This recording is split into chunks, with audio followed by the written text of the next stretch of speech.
This is the Troll Patrol, live with Justin Freakin. I've never had somebody redeem get back to the news before I'm even on stream. Should I just skip and go straight to the news? I got a killer meme here. Do I not do the opening? Welcome to the Troll Patrol live. It's a freaking Monday. Cheers. Light one up, tip one back. We do need to get to it though. It's a long news night again. There's a lot of shit going on.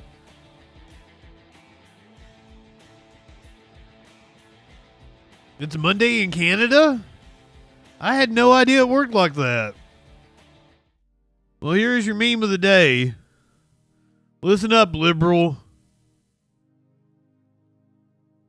Plane crashes. Let me get a little high, and then we'll get right to the news, because we do need to get to it. I was looking at it, I was like, God damn.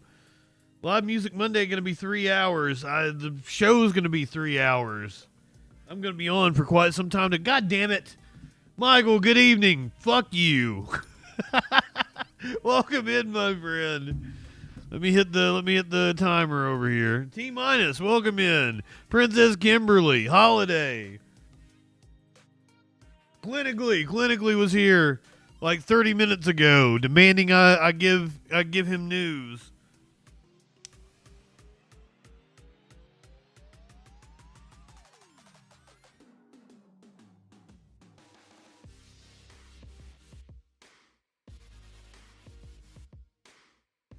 A lot of news going on. We gotta get to it. Let me run it down first. The Right is upset about Saturday Night Live. This is the 50th anniversary episode of Saturday Night Live. I watched it after we got all the stream.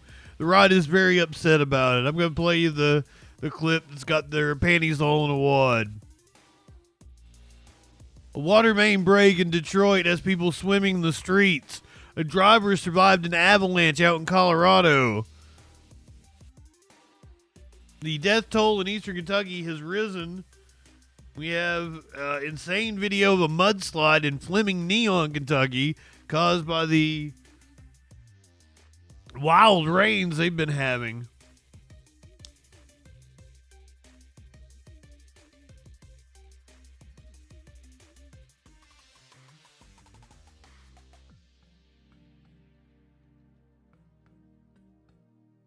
AI led to a wrongful arrest.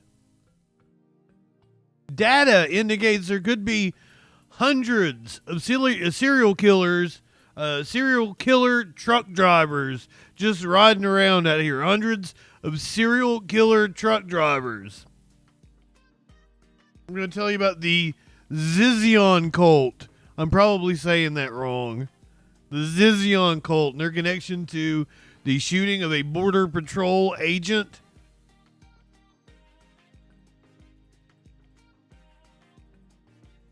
ICE Director Tom Holman asking DOJ to investigate AOC for teaching people their rights. Remember how I told you about the DOJ attorneys resigning? The Black Saturday, as it's coming to be known, I do believe.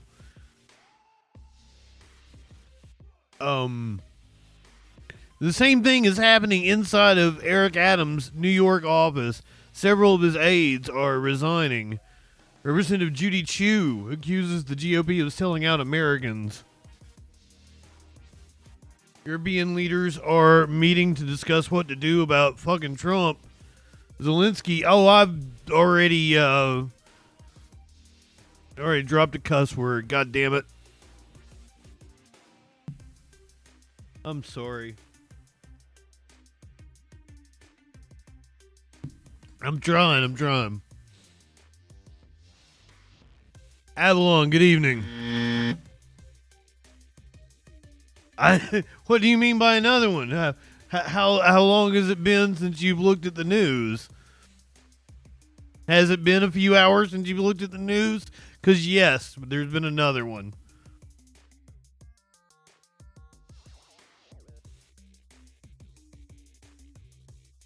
And I've got some insane video. I sent it to my buddy. I sent my buddy the video. Well, this one was in Canada, but it took off from Minnesota. So I sent my buddy the video. And he's like, looking at you out here trying to blame Trump, blah, blah, blah. And I'm like, man, I didn't even bring up Trump. I just sent you the video of a plane. It was like, you got TDS. You make everything about Trump. I'm dying over here. I was sneezing. I went on a sneezing fit before the show started. The FAA is set to receive several rounds of firings. They started today. A United flight was diverted. I think they went to Greenland or some shit. I don't even remember now. I didn't write it down. I'm seriously dying.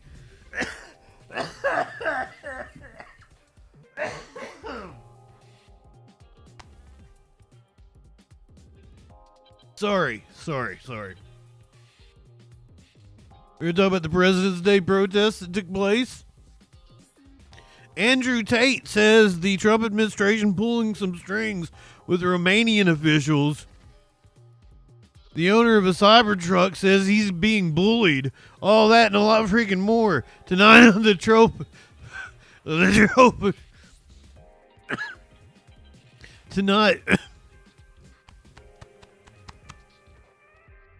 Tonight on the Troll Patrol, live, loaded with peaches. Is that the same as getting loaded on peaches? Oh my god.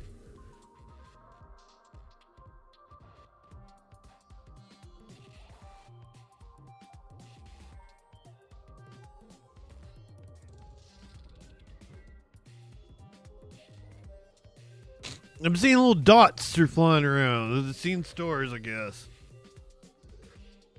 I'd assume that's what they're referring to in cartoons. But they're not stars, they're dots. Oh my god. I'm still not recovered.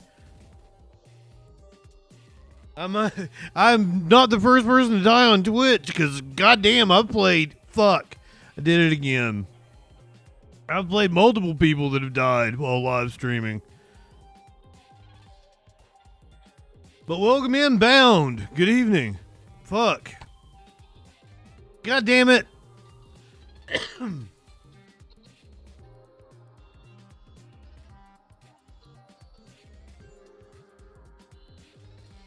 Jesus Christ. I think I'm alright now. Watch me grab the bong, just hit it again. That's why I don't go on Chatterbait. Goddamn. God, fuck.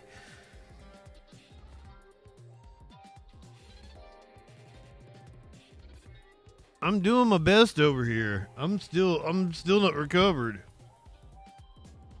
Oh shit. This plane crash. It was flying from Minnesota to Toronto. I believe it crashed at the airport. Like it crashed on the runway. And this is like, I've never seen this before. We're in Toronto. We just landed. Our plane crashed. It's upside down. Fire department's on site. Upside down. Everybody, most people appear to be okay. I mean, how do you even do that? Some smoke going on. We're in Toronto. We just landed. Our plane crashed. I mean, landed is one way to say it. Fire department's on site. It doesn't appear that there has been any deaths resulted from this. People appear to be okay. I believe we have three Some smoke going on. critically wounded. We're in Toronto. So, I mean, We just landed. Our plane crashed. It's upside down. if that is the case, mad props to the pilot. God damn, we're going to hear the audio from the tower. We've got the tower audio already. Minty, good evening. This is the tower at Toronto Pearson International Airport. Skybees 107 for the landing clearance. Yeah, you're clear to land 23, Skybees 107. Clear to land 23, Skybees 107. Unfortunately, it doesn't look like it has post captioning on it.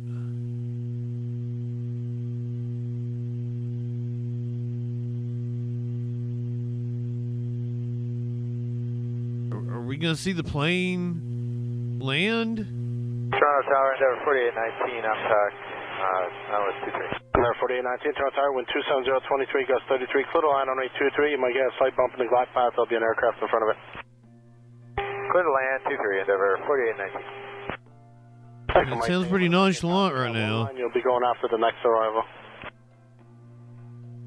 23, take my back.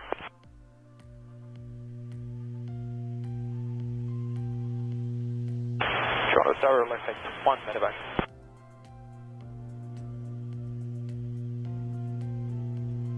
Not high enough for this shit. Continue to Hotel 2, join Hotel. Hotel 2, Hotel Skybees 107. Sorry, left side 1 medevac identified over the city, northwest, 1,500 feet and climbing, cleared into the zone, I'll get right back to you.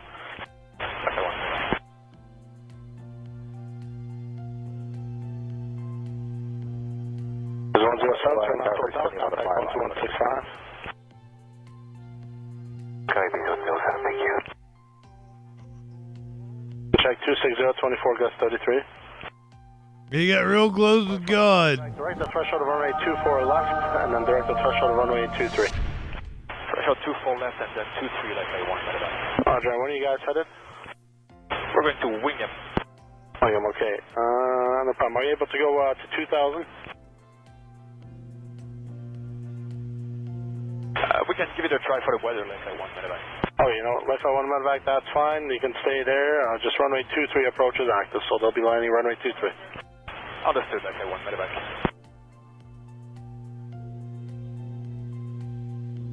Echo Mike Tango medevac, line up runway 23. It'll just be once to cross your runway.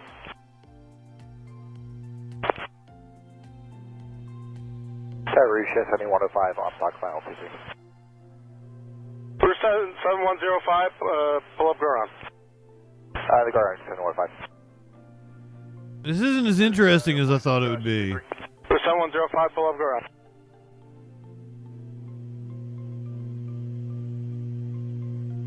Mike Tango medevac, you can just stay there. Mike Tango medevac.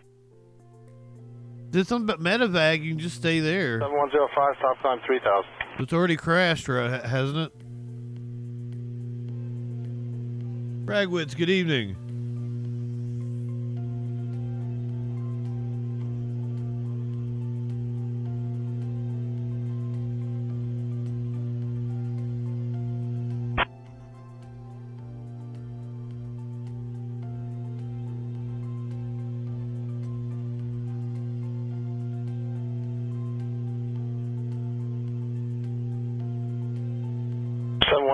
When you're able, you can go right turn heading 300. Right 300, 7105.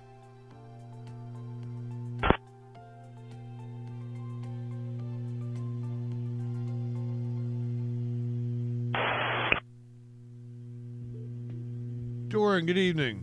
Our Life Flight 1 back. We're going to hold south of the airport. We're just discussing with our OTC if they need to deploy us here or not.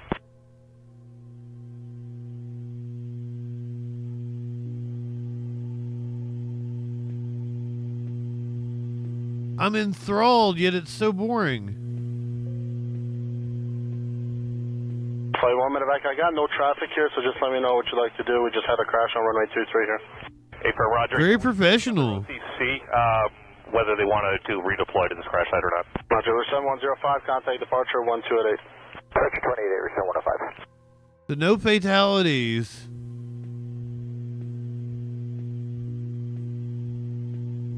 So, amazing job by the pilot.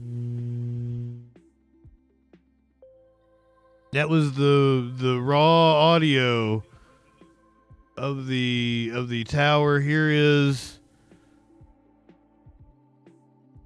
Footage of passengers being evacuated. We do have breaking news. A passenger plane crashes and flips upside down at the Toronto airport. I'm Philip Palmer. And I'm Colleen Sullivan. You're watching Eyewitness News at 3 live on ABC 7, Hulu, and wherever you stream. There are serious injuries, but incredibly everyone on board has survived. Eyewitness News reporter Kevin Ozebek live in our newsroom. Kevin. Amazing. Well, Colleen, right now the big questions are how and why did this happen? You can see this Delta regional jet is upside down right now at Toronto Pearson International Airport. That jet took off from Minneapolis earlier today, and clearly something went terribly, terribly wrong either during landing or right after landing. And in this new video, you can see that aircraft was on fire at one point. Firefighters doused that jet with foam to get those flames out. Now, despite that fire and despite it being upside down, all passengers and all crew members are alive.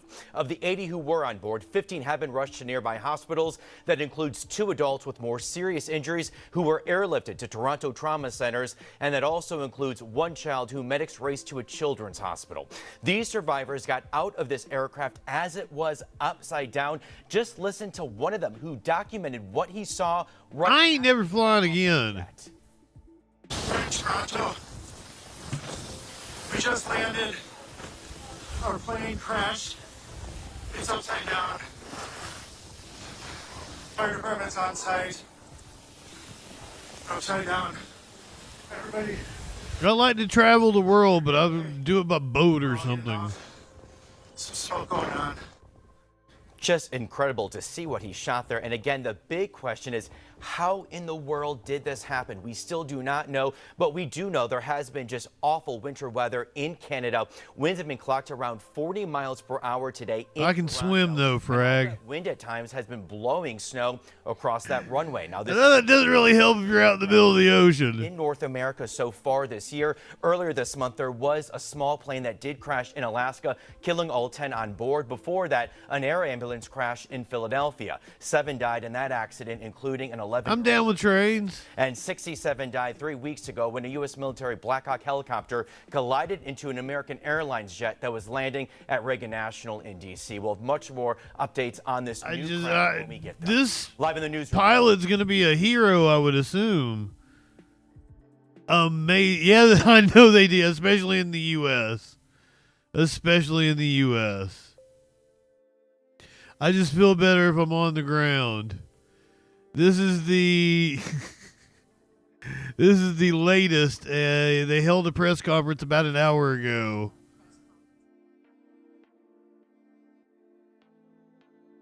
Maybe 30 minutes ago. Flint, President Pearson, CEO of Toronto Pearson. I've just come over from our Emergency Operations Center, and I'm here to give you a statement on what events transpired. Yeah, there's one I didn't even mention just because it was a plane hitting a plane First and foremost, on the runway. There was no loss of life. And this is which is amazing. To our heroic and trained professionals, our first responders at the airport. So the facts of the matter event that happened at approximately 2:30 p.m. is Delta Airlines Flight 4819 from Minneapolis to Toronto, operated by subsidiary Endeavour Air, was involved in a single aircraft accident upon landing at Toronto Pearson. The plane was carrying 4 crew and 76 passengers, among them 20 Canadians. The others were multinational. Airport emergency workers mounted a textbook response, reaching the site within minutes and quickly evacuating the passengers. We stood up our emergency operations center with Delta Airlines and representatives from She keeps cussing. They're censoring her. Paramedics, security, and our federal agency partners. Again, there were no fatalities. 17 injured passengers were quickly taken to local area hospitals. At this time, we do not know of any of those passengers having critical... Yes, apparently DEI was a life or death matter. Further arrivals and departures on our remaining 3 runways. It's DEI or die. At approximately 5 p.m. The other runways are remaining to serve the investigation, which will be carrying forward for the rest of tonight and into the next several days. These 2 runways will remain closed while our investigation, or while the investigation takes place. Again, we are very grateful. This is what getting rid of woke looks like. Relatively minor. Go back to being woke. We are very focused on the care and the concern and the passengers and the crew, some of whom have already been reunified with their friends and their families. Others we have in a comfortable place right here at the airport in an environment where they're getting a lot of care and support from my staff. Delta Airlines is also continuing to provide customer care and information for passengers. No airport CEO wants See, she said fucking passengers. conferences, but this is exactly what our emergency, our operations, and our federal, our first responder partners are all practiced and trained for. And again, this outcome is in due part to their heroic work, and I thank them profusely. Amazing. No fatalities. Thank God. A United Airlines flight was diverted. It is going to be staying in... It's going to be staying in Canada for a couple of days. It was diverted to Newfoundland. I said Greenland earlier. I got it all wrong. And the Archbishop of New York unexpectedly celebrated Sunday Mass in Canada after a travel emergency over the weekend. Cardinal Dolan was one of 259 passengers on a United flight that was diverted and grounded for days because of a medical emergency followed by bad weather. ABC's Trevor Ault has that story. Over the weekend, a nightmare stretch of chaos and confusion as passengers on a United flight to Ireland were diverted to Canada and stranded for multiple days. United 23, clear to land, runway 10. United Flight 23 from Newark to Dublin Girl, good evening. landed at St. John's International Airport in Newfoundland, Canada on Thursday because of a medical emergency. And then please smuggle there for several more days. Maple syrup. Timothy Dolan, the Archbishop of New York, was on board. About halfway over the Atlantic, there was a medical emergency, and we ended up with you. And we're still here. He still presided over Sunday Mass in Canada.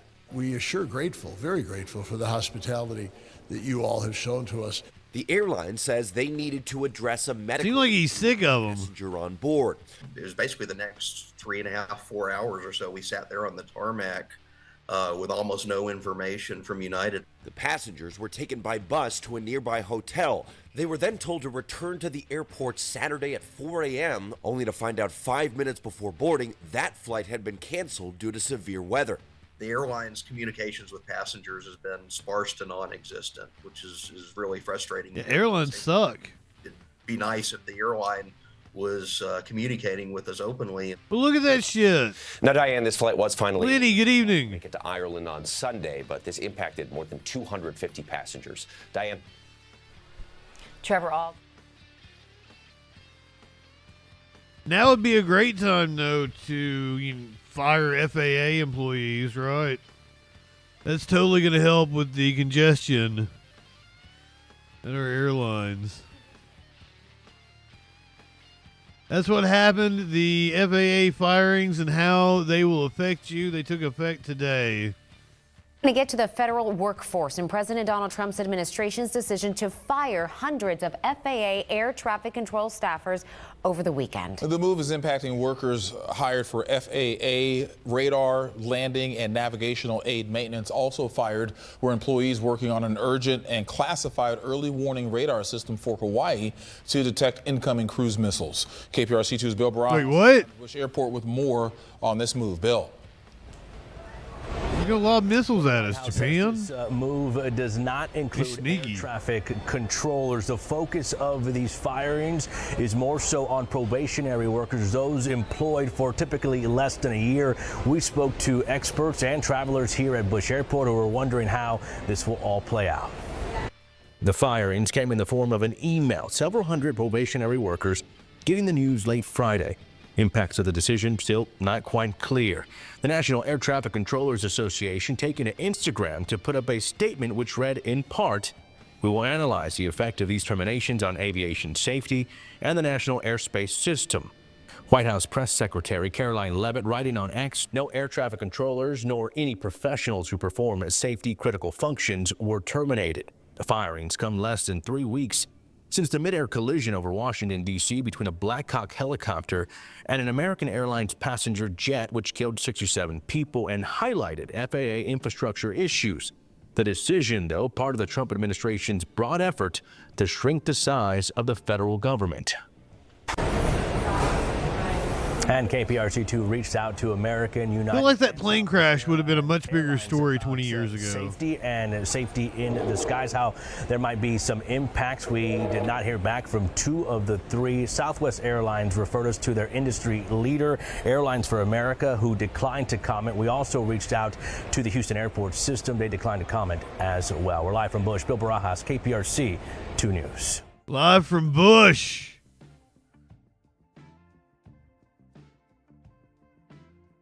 That's kind of funny to me that their airport's named Bush.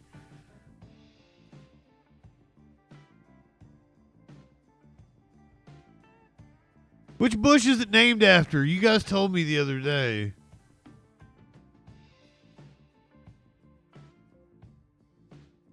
Also, one of you told me that Garrett Morris was dead. He totally popped up last night. He was there live. He's alive. I was shocked. I was like, wait, I thought you were dead. Somebody in the chat told me that. He looked like he's almost dead.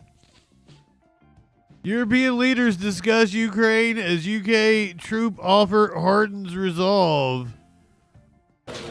Britain said it was ready to send peacekeeping troops to back up any Ukraine peace deal, as European leaders gathered in Paris on Monday to agree to a unified strategy. The emergency summit came together after U.S. President Donald Trump's administration, Kyiv's main military backer, announced talks with Russia to seek an end to the war.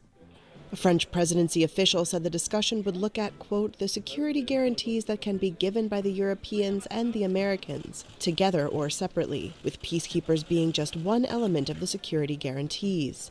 British Prime Minister Keir Starmer's comments on sending British troops reflect a realization among European nations that they will have to do more to ensure Ukraine's security and their own. We're facing a generational challenge when it comes to national security. Obviously, the immediate question is the future of Ukraine. It's the front line of Europe and of the United Kingdom. It's about our national security. And I think that we need to do more. We need to step up. A peacekeeping force would not only risk a direct confrontation with Russia, but also raises questions about how some European nations will pay for such expanded military commitments, as their arsenals have been depleted by supplying Ukraine and decades of relative peace. Germany and Sweden signaled the possibility of sending troops, while the Dutch government said it could contribute given a clear mandate and a pledge of U.S. support in any escalation. Ukraine's neighbor Poland, which has NATO's third largest army, said it would not provide troops, while Spain said it was too early for such an offer. Saudi Crown Prince Mohammed bin Salman welcomed U.S. Secretary of State Marco Rubio in Riyadh on Monday, with talks set for Tuesday between senior U.S. and Russian officials. The U.S. negotiating team also includes National Security Advisor Mike Waltz and Middle East envoy Steve Witkoff. The highest-level in-person discussions between the nations in years are meant to precede a meeting between Trump and Putin. Ukrainian President Volodymyr Zelensky said at a press conference on Monday that Ukraine will not take part in the Riyadh talks and that the country will disregard any deal made without Kyiv's participation. Welcome in. Notice how Trump's first meetings are with Saudi Arabia, Russia, Israel.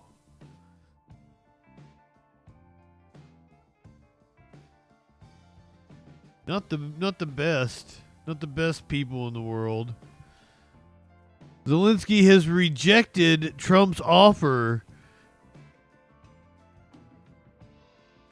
It was $500 billion for Ukraine's natural resources. He wanted to buy half of the country's natural resources to continue financing the war or some shit. President Zelensky has this weekend rejected a bid by the United States for access to $500 billion of mineral resources in return for further military support or security guarantees. In an interview with the broadcaster NBC, Mr. Zelensky questioned whether minerals in areas currently held by Russia might be handed over to President Putin. Well, Ukraine holds huge deposits of critical elements and minerals, everything from lithium to titanium. It also has sizable coal deposits, as well as oil, gas and uranium. But much of this is in territories that are currently under Russian control. Uranium. Robert Mugger, who's the founder of IGARAPE, the institute. He joins me anonymously. Good evening. Attending that conference. Good to have you here. And talk to me first of all about Ukraine's position in the world mineral market. What has it got and why does America want it? Well, good to be with you. I mean, the first thing to say is that Ukraine is a critical mineral superpower. It's got about 117 of the 120 minerals that are desired by countries around the world, many of which are desired by the United States and the European Union, and has, as you said, an abundance of hydrocarbons, oil and gas, especially coal, but also things like titanium, iron, lithium, rare earths, all minerals that are highly sought after in the rush for the green transition, as well as for aerospace and defense. Yeah, and they're so crucial in that green transition, of course, particularly for their role in batteries. Green transition, as you're seeing, between the US and China. Mining taking place. Finds itself caught between the two in terms of who has access to it, because if you have access, you have power. Well, that's right. I mean, we estimated back in 2022 that Ukraine had something in the order of $26 trillion worth of deposits. The big challenge, though, is not only are those not fully developed, but about 20 to 30% of those back in 2022 were in Russian-occupied areas. And so while Ukraine has an abundance of many of these kinds of minerals that are being sought after, especially, as you say, for electric vehicles as well as for defense systems, a lot of these aren't yet developed or are only partially developed. And that was an issue that was actually being addressed before the war started. It's just a little strip mining. It's still good. It's still good. By the European Union at the time. And so is it your assessment here that these minerals are being used as a bargaining chip in terms of whether the US will support either militarily or... This dude looks like Tom Cotton. They're saying, look, give us access to these minerals, then you freaking me out. Without it, we won't. I mean, is that what it looks like right now?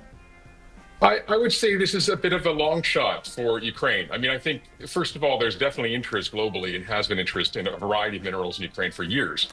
Dougie, good evening. I think what Ukraine desperately seeks is more economic entanglement with the United States, especially in those areas that are occupied by Russia or those areas that are adjacent, as well as security guarantees so that there's a long-term investment from the United States in Ukraine. But it's going to take hundreds of billions of dollars of investment to really build an industry that's going to be one that the U.S. wants to preserve and protect. So I think Ukraine is really pushing hard right now with the United States to try to come up with some kind of arrangement that provides a satisfactory solution both for its domestic constituencies, but also security guarantees in the eventual ceasefire and peace deal that we're all hoping will be achieved at some point in the coming months or years. Robert, it's good to talk to you. Thank you. We will talk about this again, I am sure. But Robert Mugger there, thank you. I don't know. It's all fucking capitalist bullshit, isn't it? Really none of our fucking business. But I guess without us, like, Ukraine is going to fall into the hands of Russia, and we don't want that. I don't fucking know. This was Marco Rubio arriving in Saudi Arabia. This is ahead of talks with Russia in the war in Ukraine. Apparently not involving anybody from Ukraine or the EU.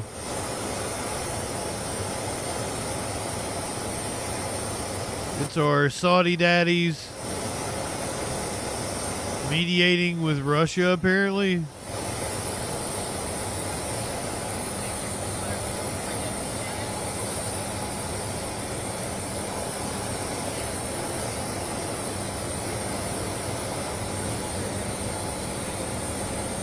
It's just so weird that we act like Saudi Arabia is normal.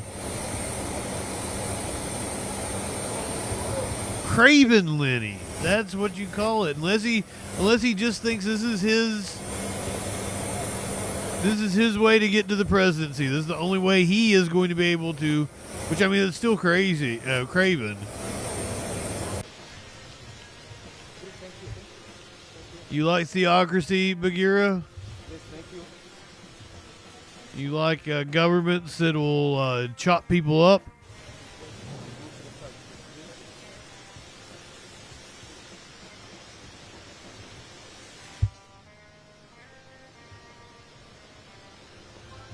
Well, Russia, U.S., Saudi Arabia sounds like three of the world's largest oil producers. Mr. Secretary, what do you intend to achieve? Igloo, good evening. With Russians? Mr. Secretary, are the Ukrainians invited? Thank you, Liz. Thank you. Thank you, Liz. Thank you, Liz.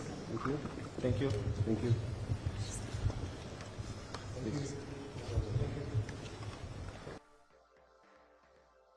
They murder our journalists and then we just treat them like they're Belgium. That's exactly right. Meanwhile, we treat Iran like it's a pariah state. I'm really sad about my GOP mommy, Joni Ernst, getting up here in Tel Aviv, holding a press conference in Tel Aviv. Thank you. And I will also share my thanks for the Israeli government for making these meetings happen today.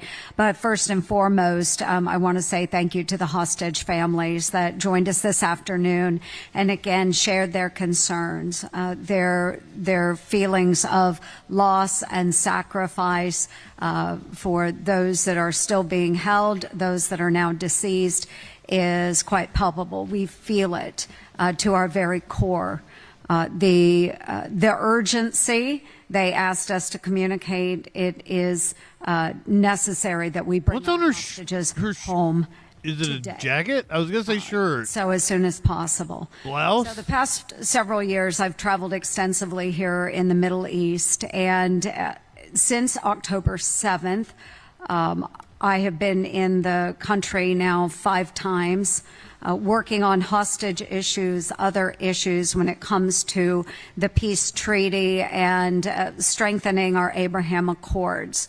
What I have heard from many leaders, not just here in Israel, but with Arab nations, is a question they will ask me: where is American leadership? Well, make no doubt about it, folks, that in the last several weeks we have seen... I feel like I'm seeing somebody with like the torch of freedom over here, and this is like a giant monster. But maybe her shirt's some sort of Rorschach test. In American leadership. It is present once again. So first again, hostages must come home now. Now.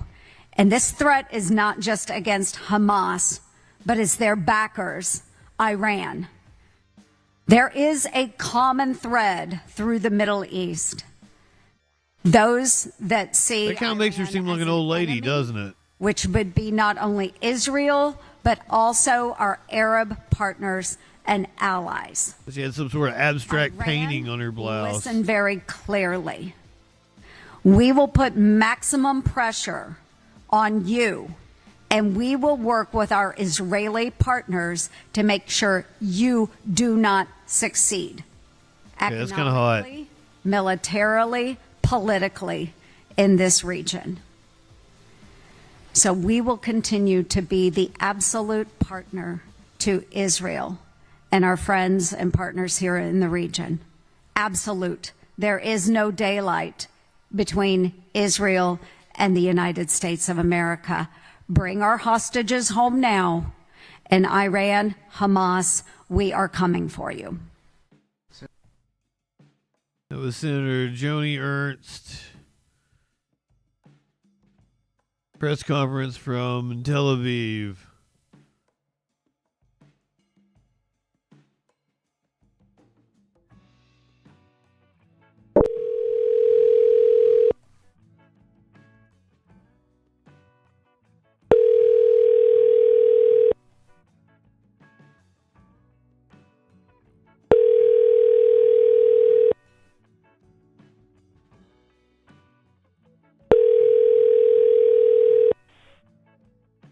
have reached the office of Senator Joni Ernst. Please leave a message. Record your message at the tone. When you are finished, hang up or press pound for more options. Good evening, Senator Ernst. This is JustinFREAKIN from the Troll Patrol Live. We just watched your press conference from Tel Aviv, and I would like to say I'm still looking for a GOP mommy, and I'd really like it if, like Iran, you would put maximum pressure on me. I was kind of turned on when you made that statement about Iran being all forceful and stuff. So I hope this isn't creepy. I don't know how many times I'm going to be able to call before you guys get the feds on me, but like I'm being earnest. That's it. I got it right that time. I'm like I really think you're an attractive lady, and I may not agree with your politics, but I think you're an effective senator, and I'm going to be rooting for you in your primary, your re-election coming up, and we're going to be watching you here on the Troll Patrol, rooting you on. Have a great evening, Senator Ernst. If you'd like to call me back, 917-830-4359. I would love to hear from you. I'd love to have you on the show sometime and interview you. Have a good evening. Oh, Flash. You owe me a Coke. Oh, I meant to comment her on her... I meant to compliment her blouse. But I've ran out of time before, so I know there's a time limit on the call.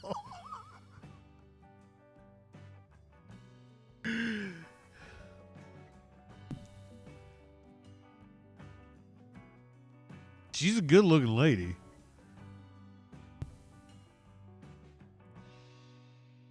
She may have shitty politics.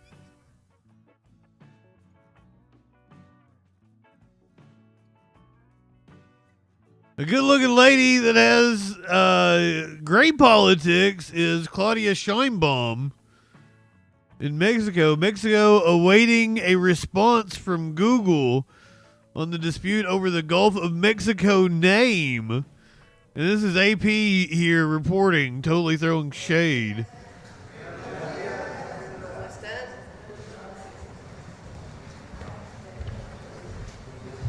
Buenos días, buenos días. Buenos días, President.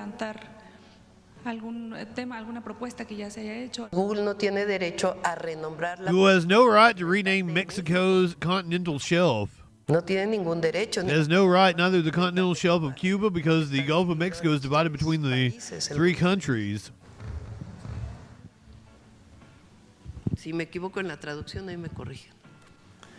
You brought visual aids. The government of Mexico will take the appropriate legal action as deemed necessary. We will wait for Google's response, and if not, we will proceed to court. En tribunales.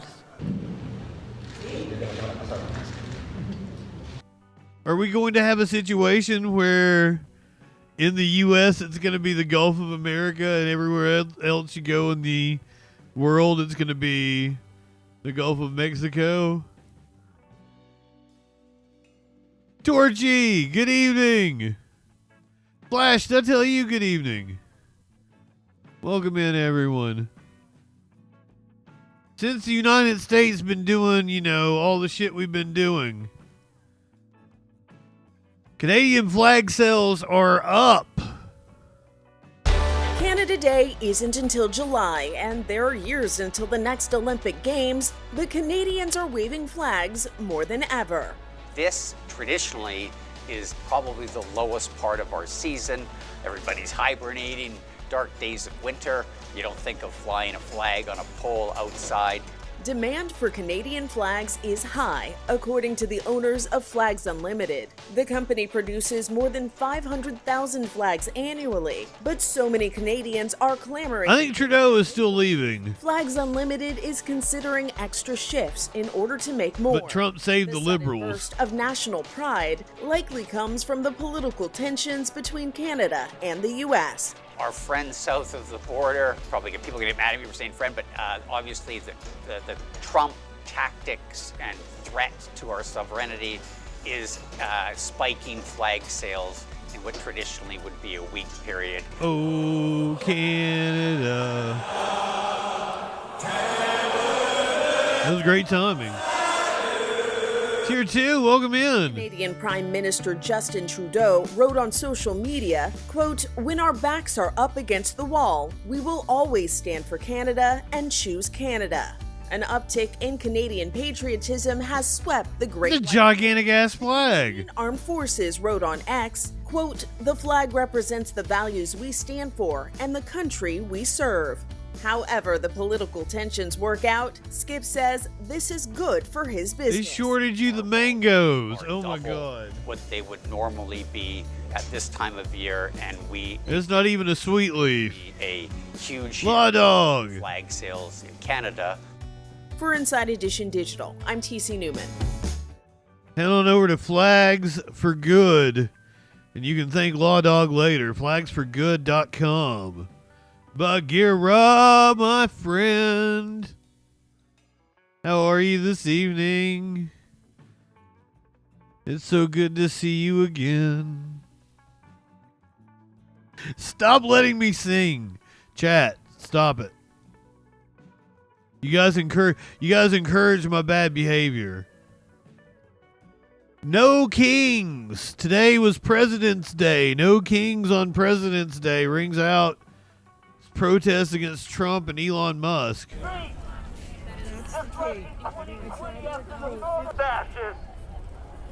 You need to come join us The more I sing, the more the numbers go up. with all the decent people from all the different groups. Trump fans. There are once again protests all over the country today. For fascism dominating the world with the climate at a tipping. I thought it was important to be here on President's Day to demonstrate for what America stands for. American values are not the values America. or the limited few rich people. American values are about what we are as a country all together. See, here's the thing, ma'am, is you're kind of wrong about that. The founders literally set it up for the limited few rich people. That's kind of the fight that we're fighting here. The country was literally set up for the uber wealthy to rule over us.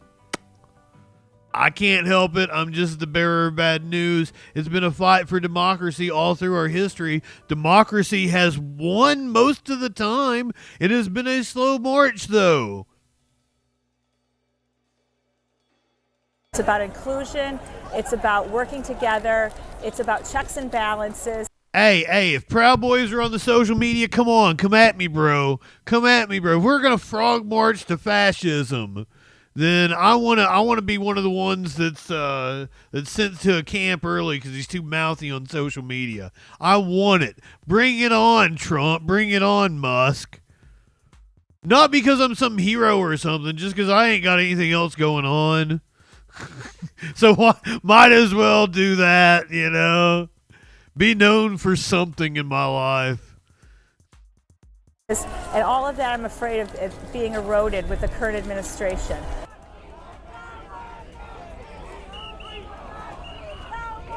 Like, what up, tip one back? It felt like I could finally see how many of us there are and how many of us are unhappy with the way that this country is moving. It's disappointing, truly, and I thought we had already been through this.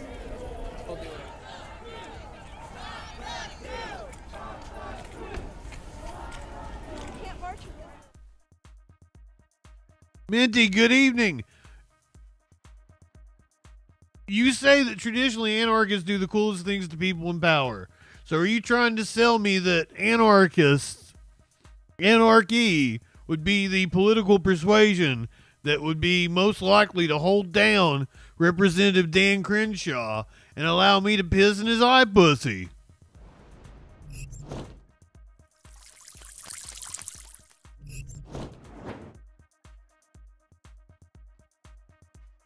Don't be worried about the IRS. There ain't nobody there anymore.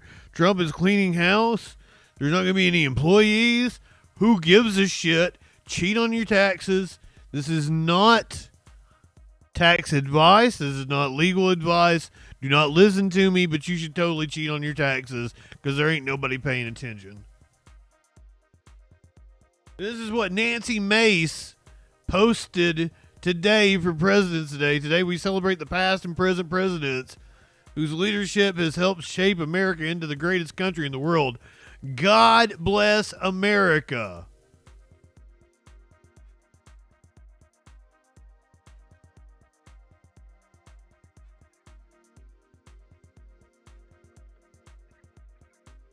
Since today is President's Day, I feel like it's one of those, it's a patriotic day, so we should stop and we should observe the saying of the Pledge of Allegiance. Please join me. Your hand over your heart.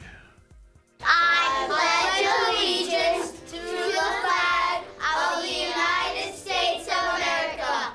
Thank you very, very much for letting us little kids live here. It really, really was nice of you. You didn't have to do it. And it's really not freaky to have little kids mindlessly recite this anthem every day and pledge their life to a government before they're old enough to really think about what they're saying. This is not a form of brainwashing. This is not a form of brainwashing. This is not a form of brainwashing. This is really the greatest country in the whole world. All the other countries suck. And if this country ever goes to war, as it's often wants to do, I promise to help go and kill all the other countries' kids. God bless Johnson & Johnson. God bless GE. God bless Citigroup. Amen. Very good, kids. Now come and get your Ritalin.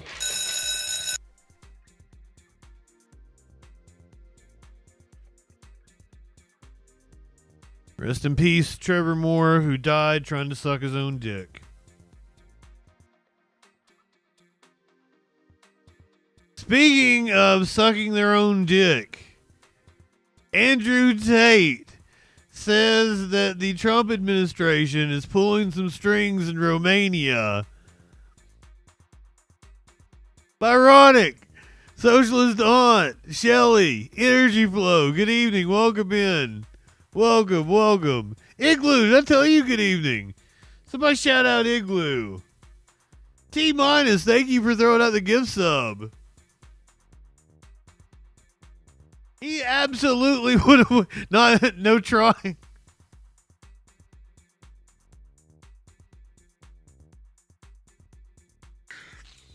No, that's exactly what he wanted us to know. Carla, good evening.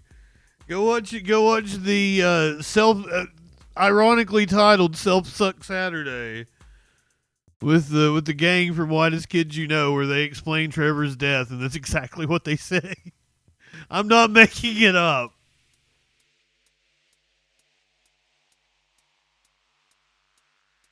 I don't know what to think about that. I missed your opening bit. Byronic will be here all week. I missed your opening bit. I love you guys so much. I set this up perfectly and then cut myself off. I'm sorry.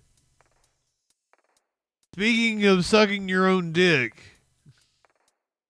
God, he looks so stupid. He looks like a dick right there. It's a penis man. This is Andrew Tate on with Benny Johnson. And is that Alina Habba? Elena Habba?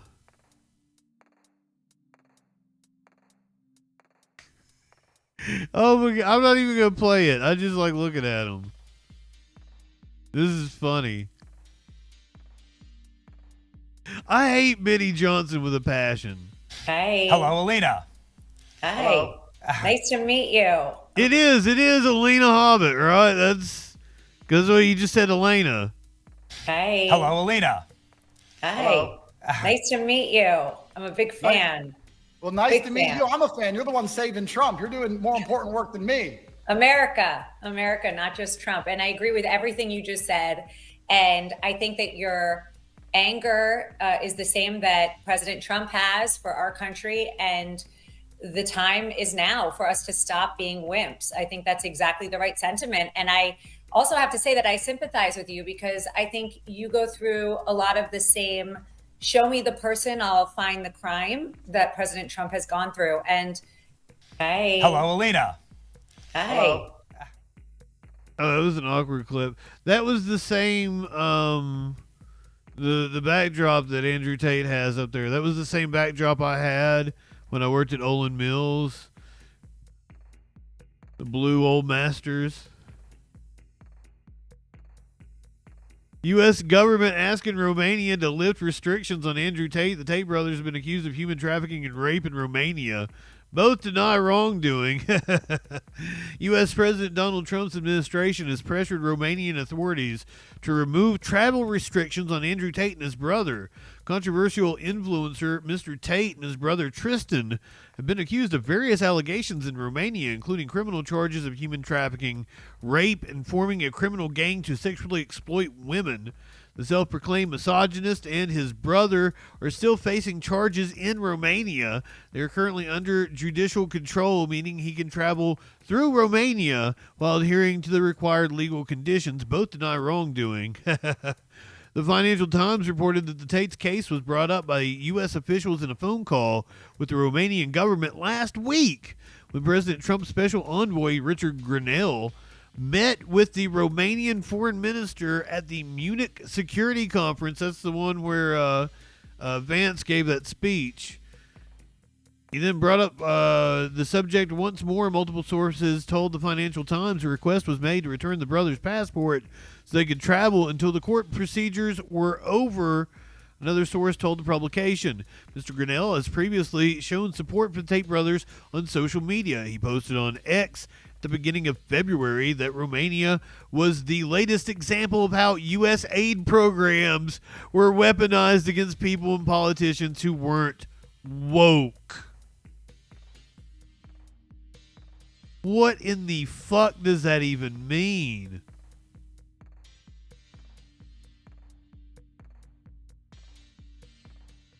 Why can I not, there it is. Why can I not find it? Woke moralists.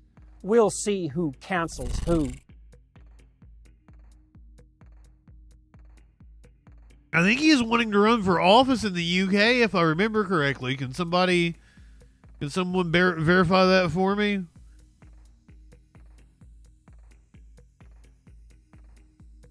I think he's threatened to run for Prime Minister.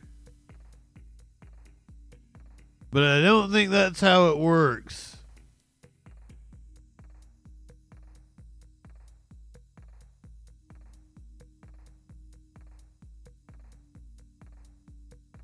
Andrew Tate.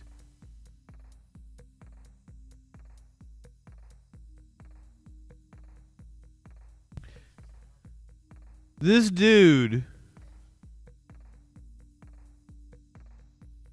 has a golden Cybertruck, and he's upset that he's getting bullied for it.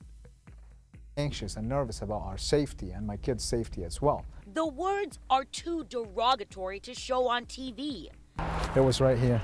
And yet there it was, Yeah. a profane sticker plastered on Dr. Kumail Jaruz's Tesla Cybertruck. His wife found the threats Friday morning. She was horrified. She was like crying, screaming out of her throat. I'll never drive that Cybertruck anymore. Chairman, welcome in. What happened on social media, even more hate flooded his wall. He says the harassment started after Tesla CEO Elon Musk endorsed President Trump.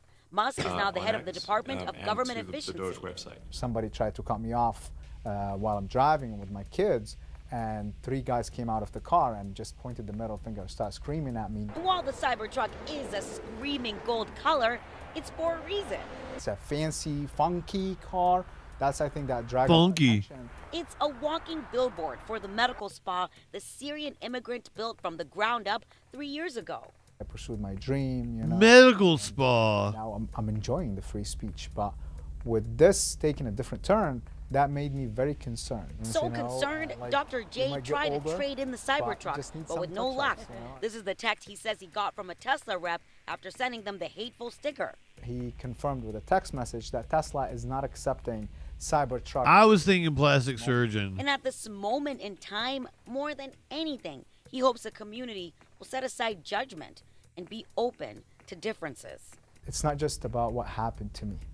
It's about everyone in this country. If you disagree, don't retaliate. Don't be violent. Don't try to hurt your neighbor.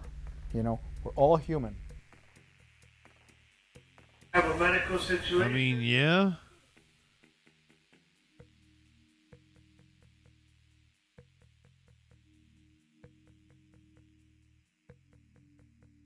So the dude, he's a plastic surgeon or something, right?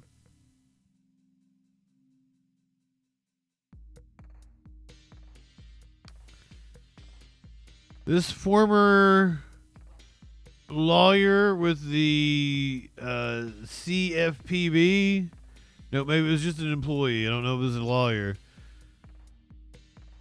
They say that Musk and Trump have picked on the wrong bunch of lawyers. Well, her job was to fight for the underdog. Ren yelled, "What do you want to debate? Are you asking me for a debate? Yeah, pretty much anything. Usually people argue with me about politics, but if you want to pick some esoteric topic, we can do video games, we could do God, we can do, you know, anything you want. You want to talk about cars? Thur Daddy. Yes, whatever you guys want to debate. Oh, I hate pickles. But that's not really something you can debate because that's a taste thing, right? Just because I don't like pickles doesn't mean that you guys shouldn't eat pickles. Well, my stance basically comes down to I'm for whatever kind of politics gets me closest to my goal of pissing in Dan Crenshaw's open eye hole. Give me that eye pussy, sir. The impact of Mayan. I don't really know anything about Mayan gods. I watched Apocalyptico. I liked that one. Is the hot dog a sandwich? It's two pieces of bread and meat. So I mean, technically it's a sandwich. I don't know. I am agnostic as to if you want to call it a sandwich, it ain't no fucking hair off my ass. A sub, okay, a sub, I'll give it that too. Tube steak. That sounds sexual. You live in sexual anarchy? I got a tube steak for you.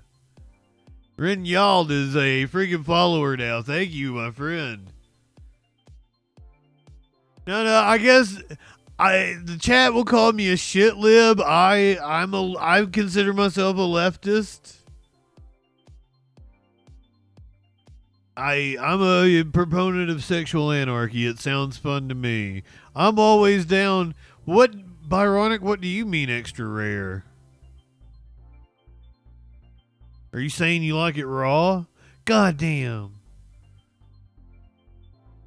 Yeah, we like to kick authority in the balls around here. He's kicking authority in the balls. To say that I'm an institutionalist is probably fair. I do, and I cover politics, so clearly I have some sort of love for the institutions themselves. And would like to preserve them.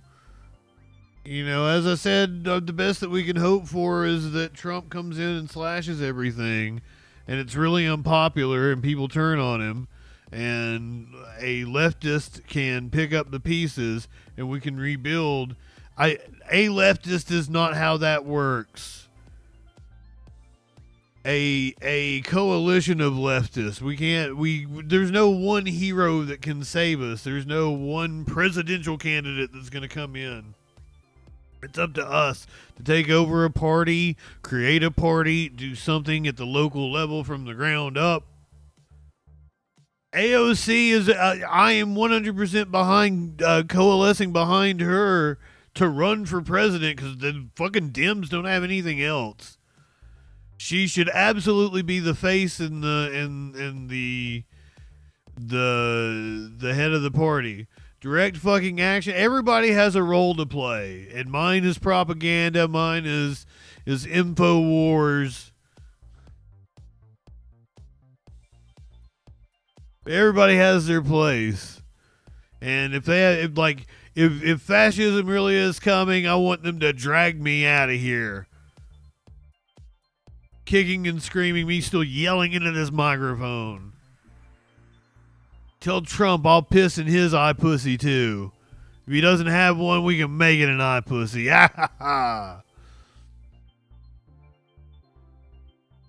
Former CFPB employee says that the Trump administration has messed with the wrong bunch of lawyers.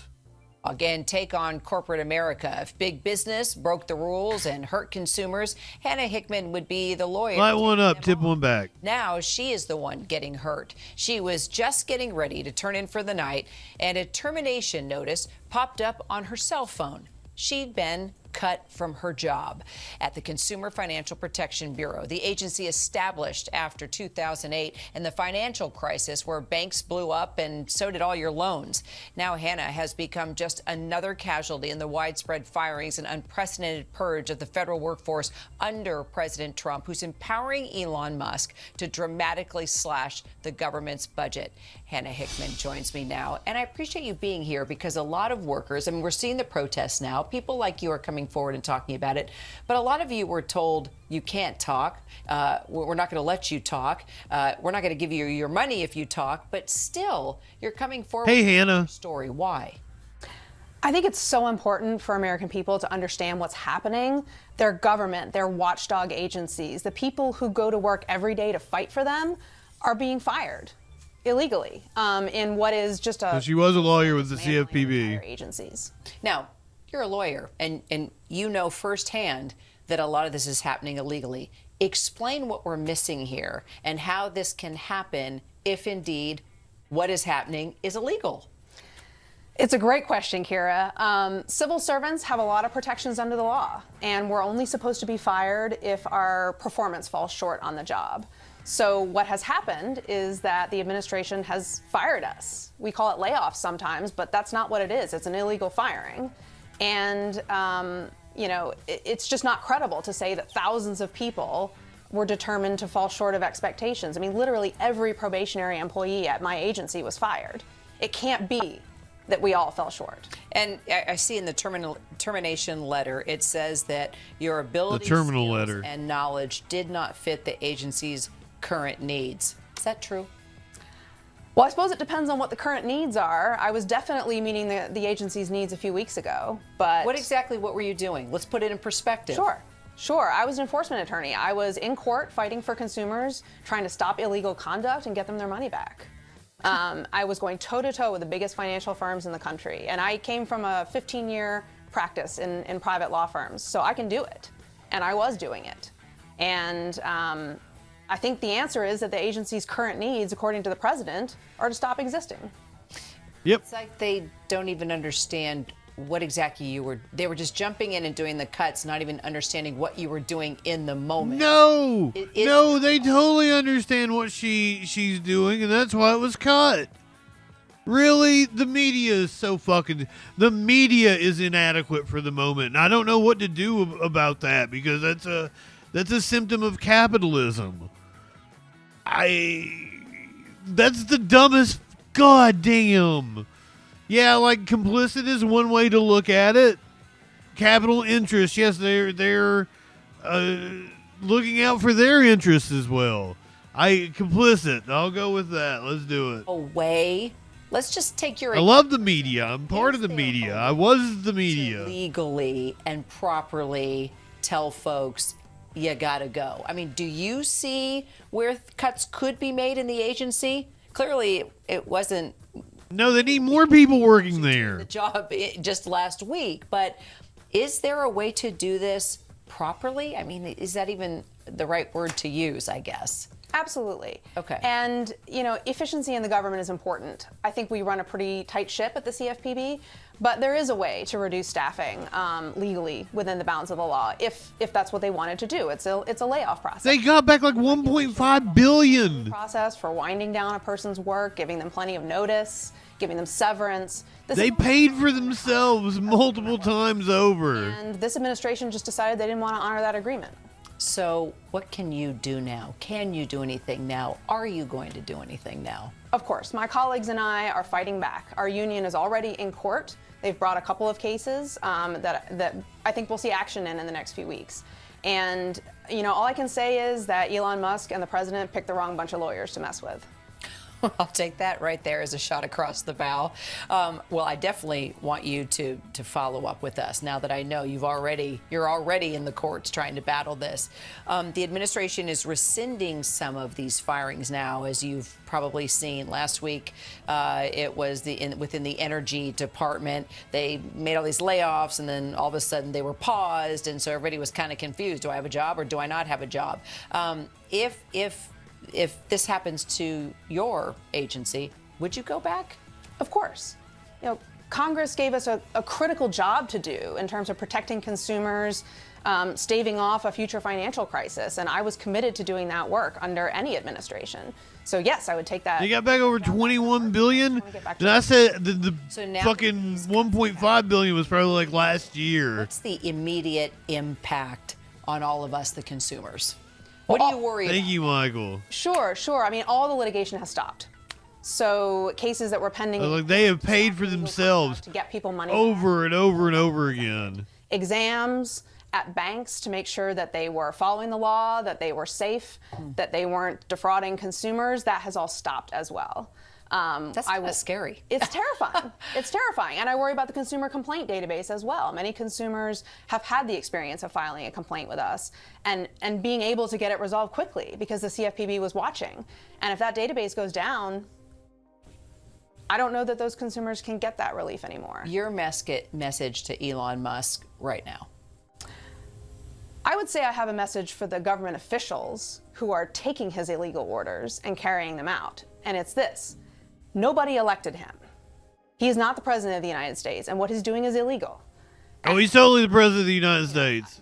I and all of my former colleagues intend to hold those folks accountable for the actions they take in violation of the law. Before we let you go, will you do me a favor, and as this goes forward, talk to some of your fellow colleagues. Luigi is gonna get you. Who are lawyers and know the law, know what you're talking about. And will you come up and talk to us, Mr. Spronk, in just a group on what you're doing and how it's going if this battle continues? Because it'll be interesting to see a group of lawyers. the anger is wanting to get some group stuff going on. Take on Elon Musk and what he's doing now, because a lot of folks don't have You that live background. in They don't have a sexual law degree. They don't anarchy. understand the law. They don't know their rights right now. I'm even wondering if there's a bunch of employees that would hire you as attorney to help them with their situation. But moving forward, will you stay in close touch with us on how this is going? Absolutely, and I think a lot of this will be battled out in the courts. You see people out on the street protesting, and folks calling their members of Congress. This is not going to be a short fight, and I and my colleagues are absolutely not standing down. Hannah Hickman, appreciate your time today. I think Luigi is going to get off, and that trial is going to be the trial of the century. And we're all going to watch it. If it's televised, federal charges. Because he's been charged in both the state court and the federal court. So the state court will possibly be able to watch. Alien, good evening. But, like, the Manhattan court, like, it did not have cameras. That's why we couldn't watch Trump. I know we can't watch the federal charges, so it's 10%, 15% chance we get to watch it.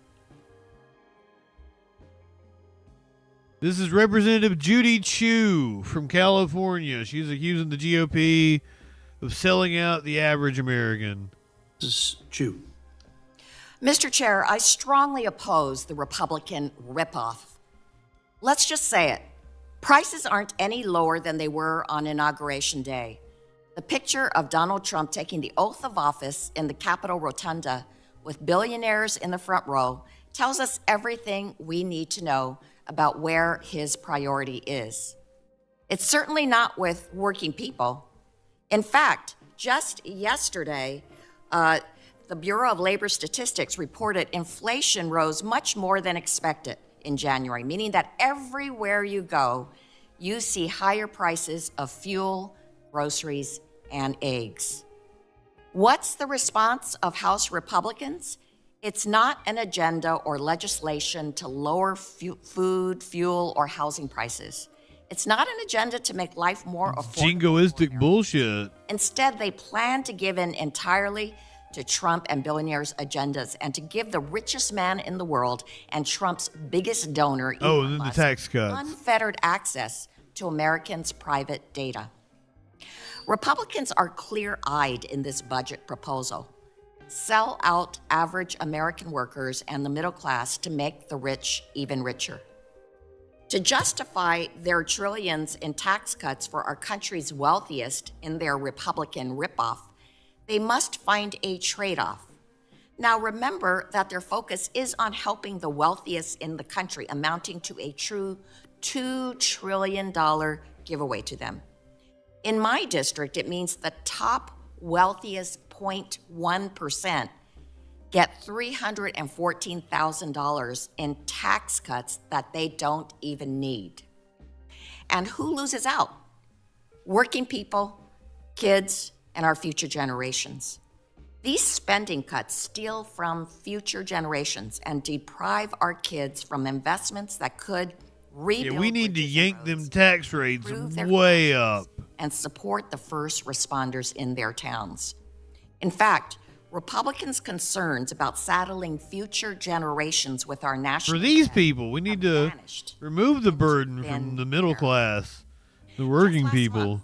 President Trump promised he wouldn't cut Medicaid, our country's largest healthcare provider that serves 80 million Americans of all ages.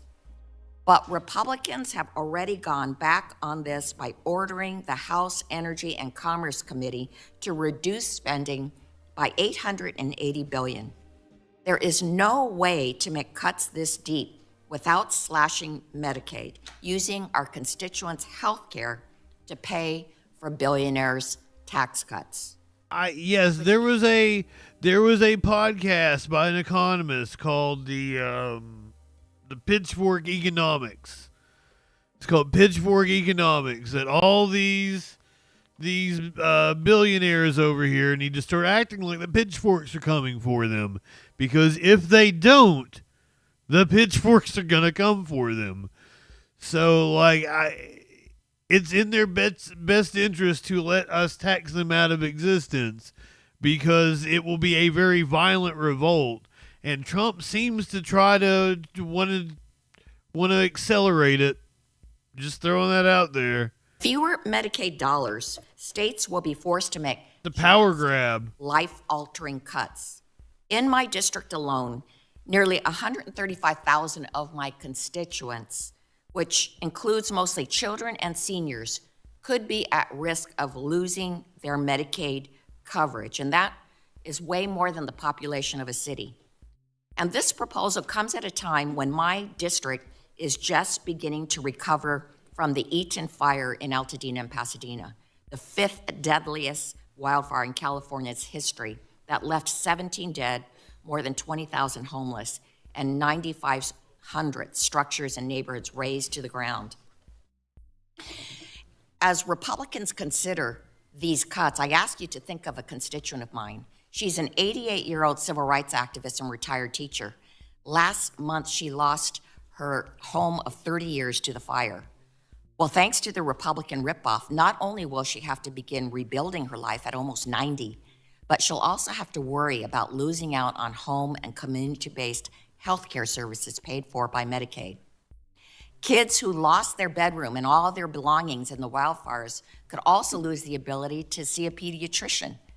Children and adults with disabilities at the lowest points of their lives and living in unfamiliar places could lose the ability to have their behavioral and chronic health needs met.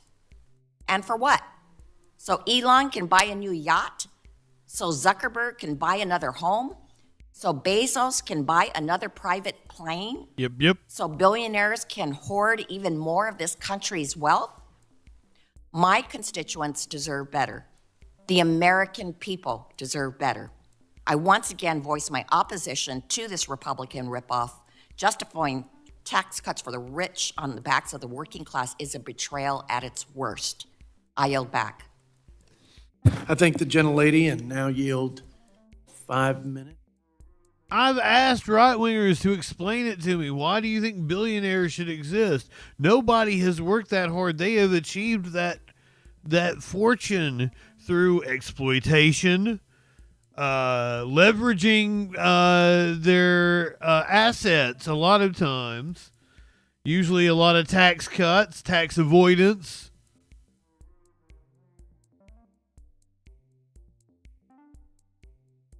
Wage theft, the number one type of theft in the country. That all went into the pockets of the billionaires, soon to be trillionaires. Are we going to stand for it?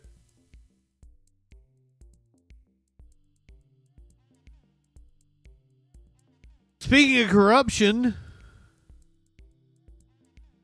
yeah, Flash, not just number one, greater than all other theft combined.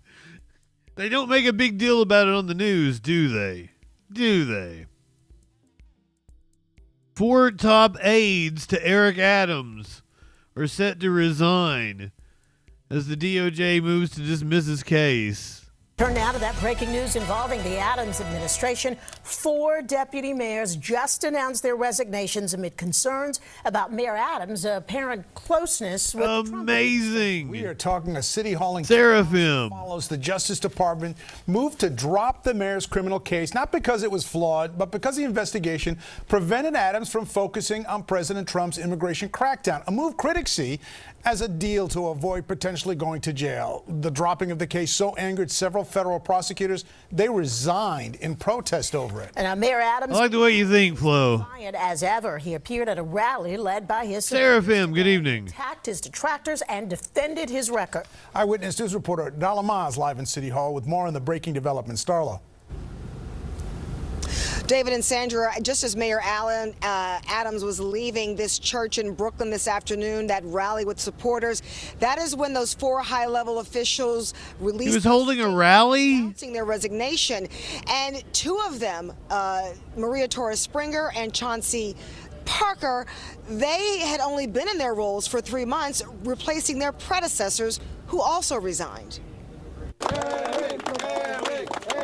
Met with loud chants and swarmed by clergy leaders, Mayor Adams greeted like a Super Bowl champion at Rehoboth Cathedral in Bed-Stuy Monday afternoon. I didn't take a flag to a party. All right. That's right. I took a pledge to the people of this city. All right. And I'm going to fight for you. Adams appearing at a 3rd church for a 2nd day in a row as a new fracture hits his administration. His first deputy mayor and 3 deputy mayors stepping down from their post this afternoon.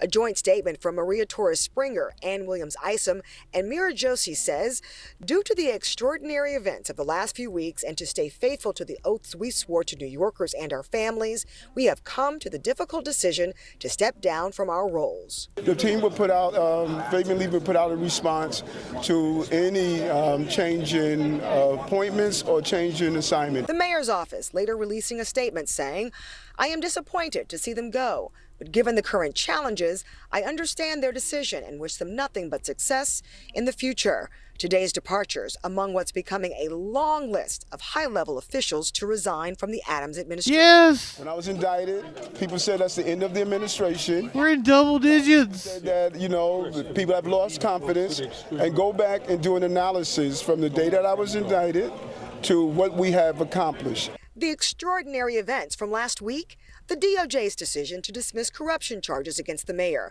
allowing ICE to set up in Rikers, and this appearance on Fox and Friends. If he doesn't come through, I'll be back in New York City, and we won't be sitting on the couch. I'll be in his office, up his butt, saying, where the hell is the agreement we came to? Let's talk about your appearance on Fox News with Tom Homan. A lot of that seems to have turned the tide, sitting next to him, and him saying, I'm going to get... It's a clear quid pro quo. How that might have made people feel a certain kind of way. Yeah, but okay, first of all, let's be honest. It didn't turn the tide.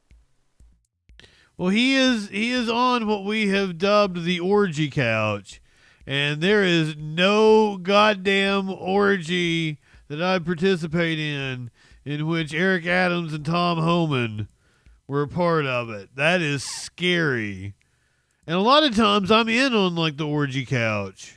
I'll be back in New York City, and we won't be sitting on the couch. I'll be in his office, up his butt, saying, where the hell is the agreement we came to? Let's talk about your appearance on... Homan's ready to be on the orgy couch. Did you hear that? We won't be on the couch. I'll be in his office and up his ass. I hope Adams washed it before Homan got all up in there. Life is too short to walk this earth or a crusty asshole. Wash your ass.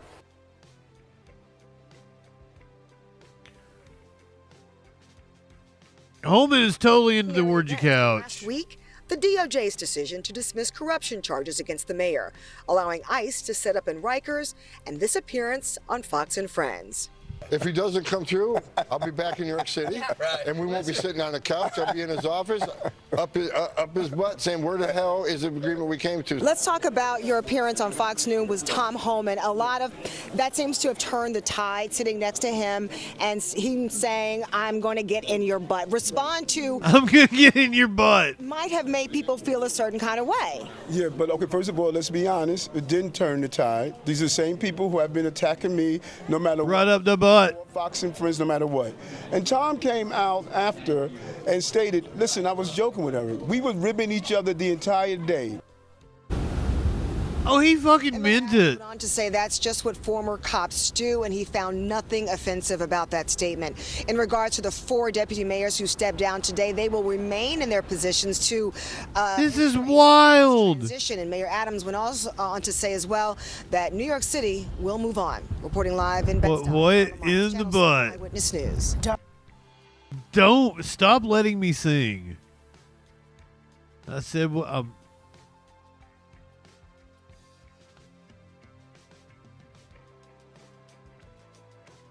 speaking of Tom Homan, he says he's going to look into having, or he has already asked the DOJ. He has confirmed to Fox News that he has asked the DOJ to investigate AOC for educating people on their rights. Heard you talking about AOC over the weekend. Do you believe she is breaking the law? I'll leave that up to DOJ. What I find disturbing is that any member of Congress wants to educate people how to evade law enforcement. You can claim you're educating those constitutional rights. Okay, you can keep that claim. What she in fact is doing is telling people don't open your door, hide in your home, don't talk to ICE. We're talking about people who are in the country illegally, committed a crime, they're a public safety threat, they've been convicted of serious crime, and they've been ordered removed by a federal judge. So it's like AOC and others don't want ICE to enforce the laws that they enacted. She's a member of Congress. Let us enforce the laws you enacted. That's what we're supposed to do. You can't go after her. Do you think others should? No, I think I've asked DOJ, where's that line of impediment, of interference? Now, if someone stands in your way, prevents you from arresting somebody, put your hands on you, that's impediment. But what line is telling people to hide from ICE, not open the door? Where do you cross that line on impediment? So I've simply asked the Department of Justice. Politically, good evening. Have talked to them about this. That's what you're saying? Absolutely. Well, we'll see where that goes. Tom Homan, I'm out of time. Fucking Homan. This all stems from, this interview here stems from AOC responding back on Twitter. Maybe she's going to be in trouble now. She did the SpongeBob text. This was the original clip. Avoid, I guess, apprehension. Giving tips about how to continue to remain in the country and ultimately game the system. And I sent an email today to the Deputy Attorney General. At what level is that impediment? Is that impediment? I'm not an attorney. I'm not a prosecutor. Is that impediment? Is that impeding our law enforcement efforts? If so, what are we going to do about it? Is she crossing the line? So I'm working with the Department of Justice and finding out where is that line that they cross. So maybe AOC is going to be in trouble now, but I need the AOG to opine on that. But because there's impediment is impediment, in my opinion. I'm not a prosecutor. Impediment. I need some further guidance on that. But again, if we have to take every federal dollar out of the city, we'll do it. I mean, we're done. This is anymore. But Tom, they're done. See out there, Alexandria Ocasio.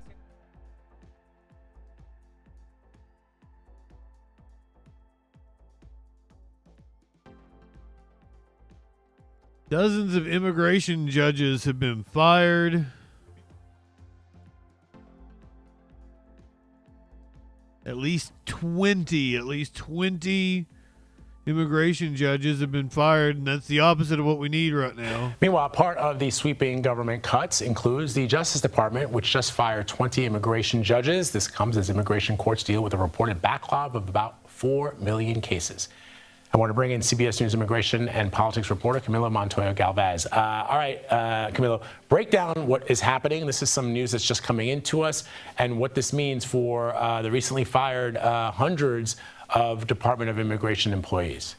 Yes, Vlad, to level set, the Department of Homeland Security over the weekend fired more than 400 employees, many of them at non-immigration related agencies such as the cybersecurity branch at DHS and FEMA, which of course, as you know, Vlad, oversees disaster response. But 50 of the cuts affected employees at U.S. Citizenship and Immigration Services. That is the federal agency that administers and oversees the legal immigration system. And these employees, Vlad, adjudicate applications for asylum, U.S. citizenship, green cards or permanent residency here in the U.S., work permits and other immigration benefits. Again, legal immigration benefits. Importantly, the two DHS agencies overseeing President Trump's dramatic crackdown on illegal immigration, Customs and Border Protection, and U.S. Immigration and Customs Enforcement, ICE, have been spared so far in these mass firings. We'll see if that changes, but that obviously signals that these agencies... Do you think you cut it that way? Like you went... Immigration plans, mainly that mass deportation operation. Of course, like that's not a one. That's like a immigration judges at the Justice Department have like a half. Filed, despite the fact, as you noted, Vlad, that 4 million pending cases right now are being overseen by the immigration court. So these more than a dozen judges have been fired. And there is still a mounting case backlog of millions of people who are waiting to get a decision on their asylum requests or other ways to stop their deportation. And what are we learning about those migrant detentions at Guantanamo Bay? That's another controversial. That's what I was thinking. You just shaved his head. That's right. A couple weeks ago, growing back. President Trump ordered officials to get a tattoo of hair, dramatically expand migrant holding capacity at Guantanamo Bay, the naval base there. And so far, we understand. Oh no, it looks like it's been shaped up. Trump administration. I can't pay attention to what he's saying. Military aircraft to Cuba, to that base, to send 150 migrant detainees, all men from Venezuela. We understand that focused on his hair. The administration has been saying about many of these migrant detainees being the worst of the worst and gang members and other serious criminals, that some of the detainees being transferred to Cuba, Vlad, are nonviolent, low-risk detainees. What does that mean? Well, these are migrants who are in the country illegally, Vlad, but they lack any. I assume they've got like any at all hair person right off camera. To Venezuela, he's been shaped up. Now is not accepting U.S. deportation, so it remains very much unclear how long these detainees will remain in Cuba. Camilo, before you go really quickly, and you may not know this off the top of your head, I'm just curious, how many, the rate at which the Trump administration is deporting undocumented everything's going to be ran for profit. Studio 55, Studio 56, I see what you mean now. Had been doing what the fuck? The inauguration. I'm just curious. One's redder than the other. Because the President Trump argued the reason that he should. Studio 57 must be the war room. Deportations, but I wonder where they are vis-a-vis the last administration. They make their plans to take over the world. Distinction between what is happening at the U.S.-Mexico border and in the interior of the country. Because of the very low levels of illegal crossings now at the U.S. Oh, it's like the pit bull haircut is what you're telling me. Is actually deporting fewer people than the Biden administration at the U.S.-Mexico border. But in the interior... Yeah, Seraphim, it is inhumane as fuck. Unauthorized immigrants, again, saying that they're targeting criminals, but also now they can pick up anyone... You're doing that on purpose, DJ Dub. Knock it off. Arrests and deportations are up, but removals and deportations at the border are down, mainly, again... worldwide. Migration at the border has God, I hate him so much. Significantly. All right, Camilo, really important information. Thank you very much. Thanks, lad. He haunts me. Pitbull haunts me everywhere. Everywhere I go, Pitbull is there.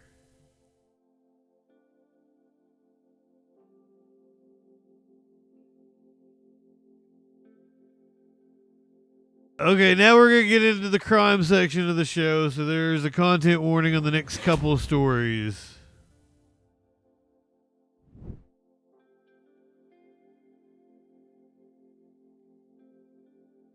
Remember a couple weeks ago, maybe a week ago, we reported on a shooting of a Border Patrol agent, or shooting at a Border Patrol agent? Oh, apparently he died. So maybe the shooting of a Border Patrol agent that died. Oh, this wasn't at the border, because that wasn't a death. This one was up at the Canadian border. This was in Vermont. Okay. Now I'm straight on what we're talking about. I thought we were talking about the cartel fired on the Border Patrol agents. No, we're talking about there was a woman that went whack job. Right? She got out of the vehicle and shot a Border Patrol agent, but it was at the Canadian border. That's the one we're talking about. News that matters. It's connected to a weird cult. 2 News. Tonight's big story includes new details about the 2 people tied to the shooting death of a Border Patrol agent in Vermont. The 2 people who were pulled over that day, January 20th, Teresa Youngblood and Felix Bockholt, may have ties to a group that people are describing as a dangerous cult, and some fingerprints may already exist. ABC 22's Matt Holderman has been investigating this new development for us, and he joins us tonight live in the newsroom. Matt? That's right, Lauren. Yeah, well, there is a lot to unpack here. First, I spoke with a woman named Jessica Taylor who knew Felix Bockholt and says Felix actually went by the name Ophelia. She says Bockholt may have been a member of a group that some have described to be highly intelligent, transgender, vegan individuals known as the Zizians, and many of the group's alleged members are facing charges in connection to other killings across the country. I'd say we were pretty close during the year 2022. Wait, what? They're trans, they're vegan. Go back through the list. Bockholt and says Felix actually went by the name Ophelia. She says Bockholt may have been a member of a group that some have described as highly intelligent, transgender, vegan individuals known as the Zizians, and many of the group's alleged members are facing charges in connection to other killings across the country. I'd say we were pretty close during the year 2022. Jessica Taylor describes her old friend, Felix Ophelia Bockholt, as a thoughtful, intelligent person who had strong interests in things like mathematics, technology, and ethical veganism. The last time she spoke with Bockholt was in 2023, not long before she thinks Bockholt may have joined a group with potentially alarming backstories and possible connections to killings in California, Pennsylvania, and now Vermont. Ophelia had some secret phone calls during summer 2023, and then later on, later in the year, she kind of dropped off the radar and cut off contact with everyone. To paint the picture of how that shooting might have ties to others, you have to go back to at least New Year's Day 2022, when a couple named Richard and Rita Zashko were found dead in their Pennsylvania home, a case that is still largely unsolved. Authorities say their daughter Michelle Zashko is a prime suspect, and she not only owns property in Coventry, but according to reporting by the Associated Press, Pennsylvania State Police say she also purchased the guns that were in Bockholt and in Youngblood's possession. Furthermore, Youngblood filed for a marriage license last November with a person named Maximilian Snyder, who's being charged in the death of an 82-year-old California landlord that happened just 3 days before the Border Patrol shooting. Taylor says this complicated web appears to lead back to one person, Jack Ziz Lasota, who was arrested in connection to the Pennsylvania killings but managed to post bail and hasn't been seen since. She said Lasota leads a group called the Zizians, others have described as a cult, to which Bachholt, Youngblood, Zachko, and Snyder may have all been connected. I'm guessing that they were having discussions with Ziz and possibly others. It seems like based on what was in the car, they might have been preparing for some sort of operation or violence of some form in terms of having bullets and walkie-talkies and wanting not to be observed. With the possible connections coming to light, Essex County State's Attorney Vince Aluzzi says people in the Northeast Kingdom are talking, and some are concerned knowing that alleged members of the group own property in the area and could have been trying to buy more. Some call it a death cult, some call it a vegan cult. No one could figure out what connection they had, and then as I feel like there's a huge difference between a vegan cult and a death cult.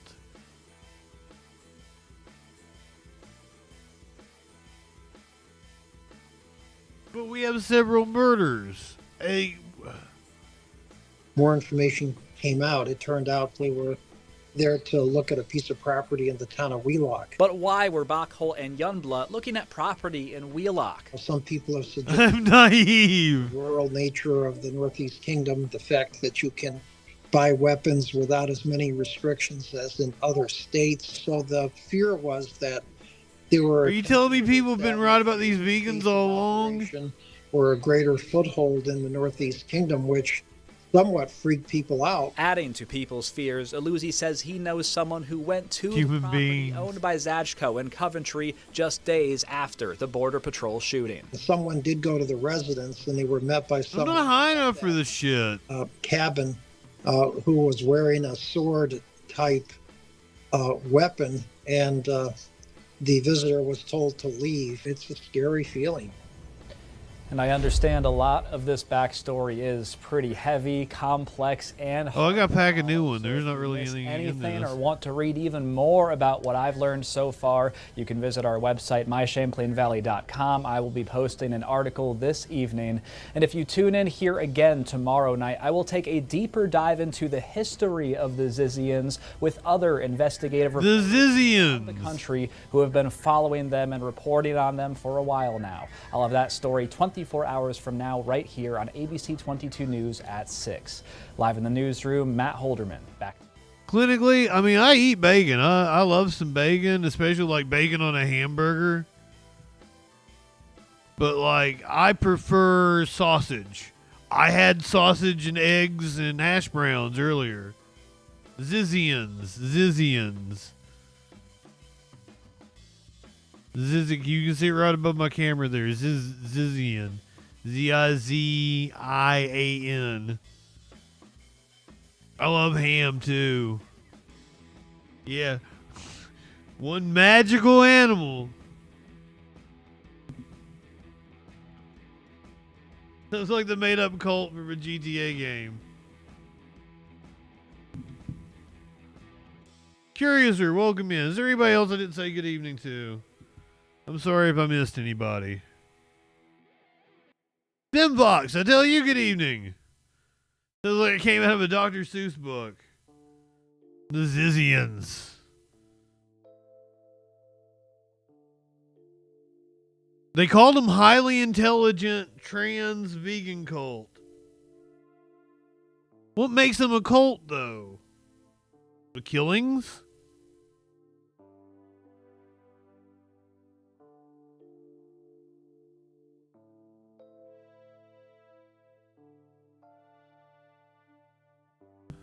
And what's the cultish behavior? There are cult guidelines. Do I need to get Media Winch in here to tell me what the rules are for being a cult?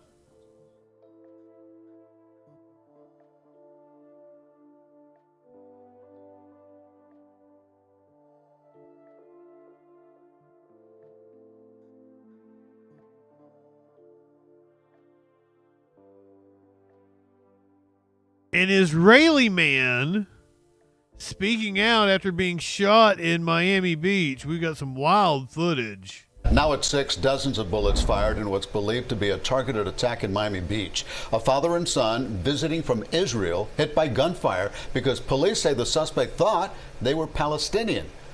Tonight, one of the attack victims is sharing his encounter. CBS News Miami's Ted Scouten spoke to him in Aventura.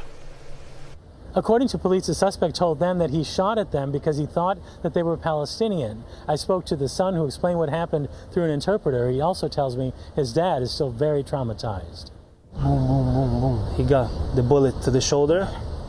One of the bullets hit the dad's head, missed the father's head. With his cousin interpreting, Ari Rabi talks about how he and his dad came under heavy gunfire in Miami Beach. Some guy thought they were Palestinians, and he just fired shots at them. 17 bullets. Only one bullet hit. It happened Saturday night as Ari and his dad were driving on Alton Road. You've been charged with 2 counts of attempted second-degree murder. Mordecai Braffman is charged in the case. According to the police report, he told police he saw 2 Palestinians and shot and killed both.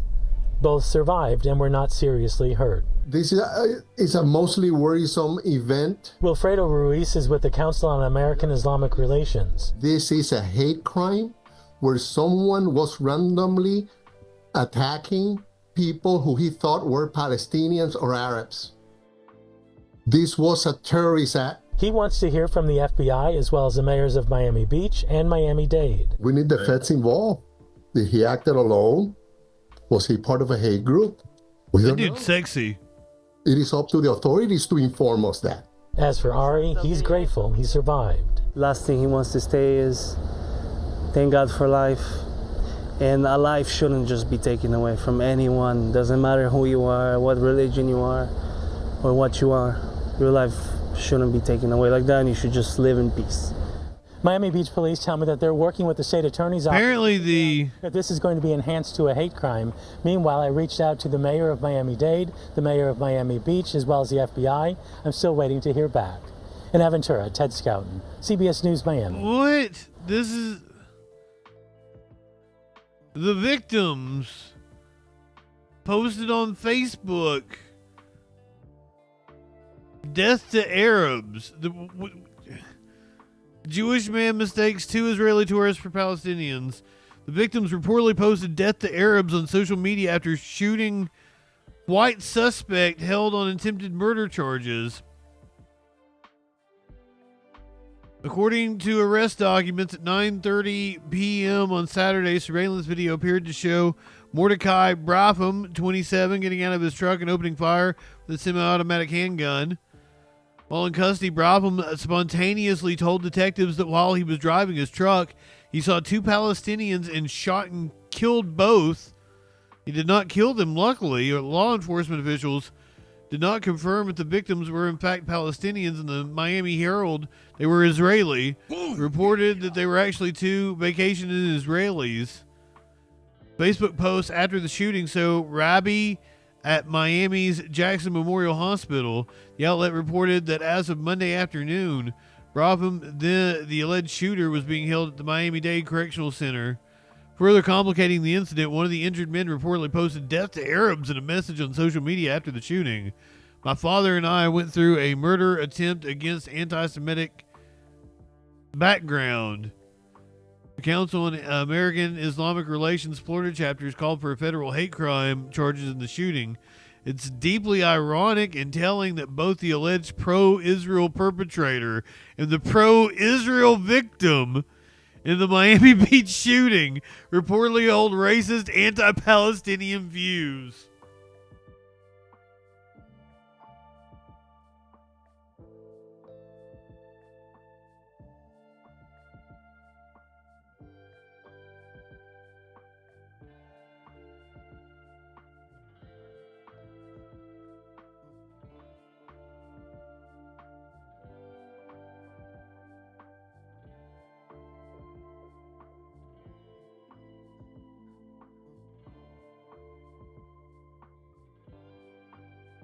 But the fact that, like, the racism against the Palestinians is what caused the...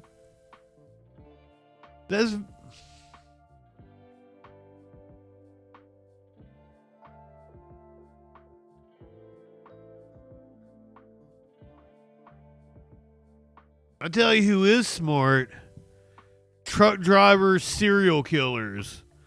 Apparently there's hundreds of them out here just killing people and getting away with it. Truck drivers, serial killers. Murderous truck drivers prowling the nation's highways for victims have become familiar villains. I don't know why I'm laughing. It's not funny, I guess. Really in TV shows and movies. In fact, the percentage of long-haul truckers who become murderers is small. But according to the FBI, there are likely hundreds of homicidal truck drivers on our roads who have never been caught. Many of them have driven across Nevada and have left a bloody trail behind them. Tonight, Chief Investigator George Knapp takes a deeper dive into how victims are targeted. And some of this information, it is graphic. 86-year-old Reno resident. He might have somewhere doing some murdering. Tandem with a long-haul trucker along I-80. That's what she said, Byronic. Back in 2011, his car was found in the same out-of-the-way field where 62-year-old Judith Casita's vehicle was found 5 years earlier. She, too, was never seen again. Nevada lawmen came to suspect that a serial killer trucker, possibly two, were picking off victims along I-80. And this was actually where the vehicle was. And I've seen some gruesome things in 25 years as an FBI agent, really gory crime scenes. Former FBI assistant. Well, you know your husband, Torchy. Says the two missing Nevadans are not typical targets for serial killer truckers. Most of the known victims are younger women, either sex workers or hitchhikers.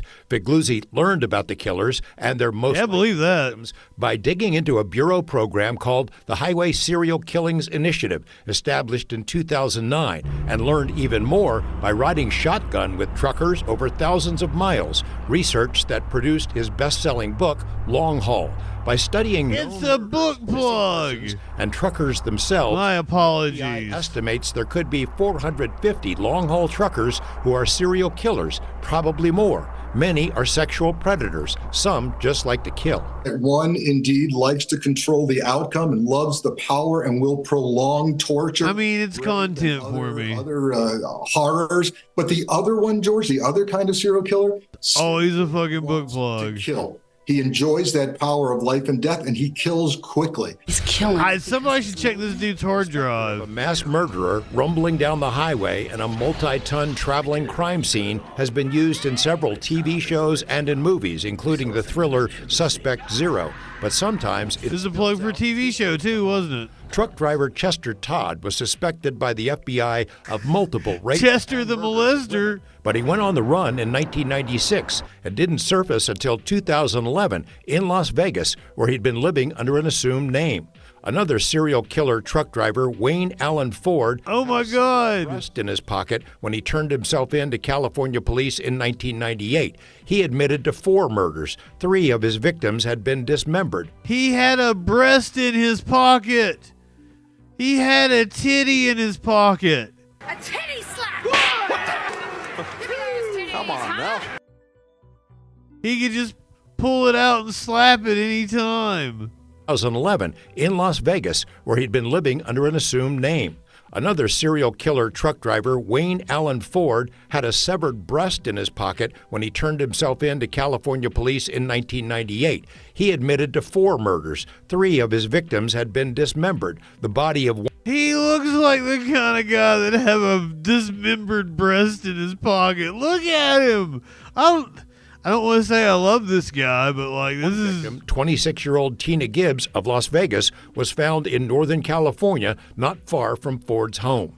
One of the most vile of the trucker killers is Robert Ben Rhodes, who built a torture chamber in his truck. Rhodes murdered 2 couples he picked up hitchhiking, one in Utah, one in Texas, and is pocket titty of other murder torture sagas. There's some of the most heinous crimes and criminals in the book, including Robert Ben Rhodes, who picked up a 14-year-old girl hitchhiking, hooked her up from fish hooks inside his torture chamber in his rig.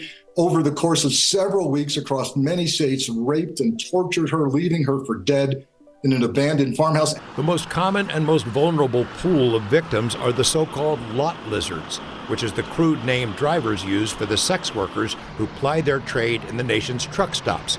Figluzzi met and interviewed many of them for his book, including a few who survived their attacks, and knows that educating these women about the dangers is tough. Many of them have drug addictions and poor judgment, move around a lot, don't let family know where they are, so no one... Portable fun bag. Oh, my God. Figluzzi also wrote his book to educate cops about the FBI initiative. The Nevada lawmen working on the Pat Carnes case had no idea there's an FBI database they could have accessed. If I have one message to any law enforcement officer listening, it's get your unsolved cases, especially involving roadside killings, into the FBI's database. The trucking industry has embraced the effort to find and weed out killer truckers. Yeah, we support sex workers around here. On most corporate-owned rigs, but Figluzzi notes some drivers have learned how to skirt those precautions, and he says there are hundreds of thousands of independent truckers. It was a breast in his pocket. Not being monitored as they cruise along those long stretches of dark and empty highways. George Knapp, 8 News Now. Disturbing stuff. We put more information on the highway serial killer database on our website. You can also find part 1 of that report. George Knapp, 8 News Now. Those precautions. Hundreds of thousands of independent truckers who drive their own rigs and are not being monitored as they cruise along those long stretches of dark and empty highways. George Knapp. A long and lonesome highway east of Omaha. Stop letting me sing.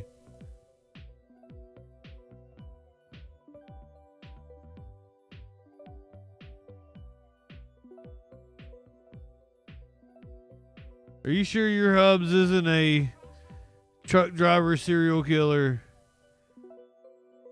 If he ever does become one, will you, let us know? If he's on the run from the cops, tell him to call in.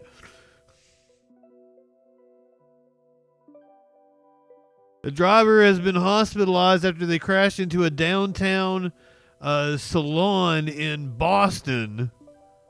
Well, Erica, this crash happened right around 8:45 this morning when a lot of people would have been walking to the office. But because it was a holiday, not too many people heading to work today, including the stylist who works right. I didn't even realize it was a holiday. Day off. Could have been right inside when that crash happened. Security cameras catching the moment a car slams into the front door of Solis Salons. I thought someone is forgot to hit the brake and slam the accelerator and drove in. I let this guy do my hair. Sidewalk just moments before the crash. Amazingly, no one was hurt. That's the main important. So the person who drove in, they took him to hospital.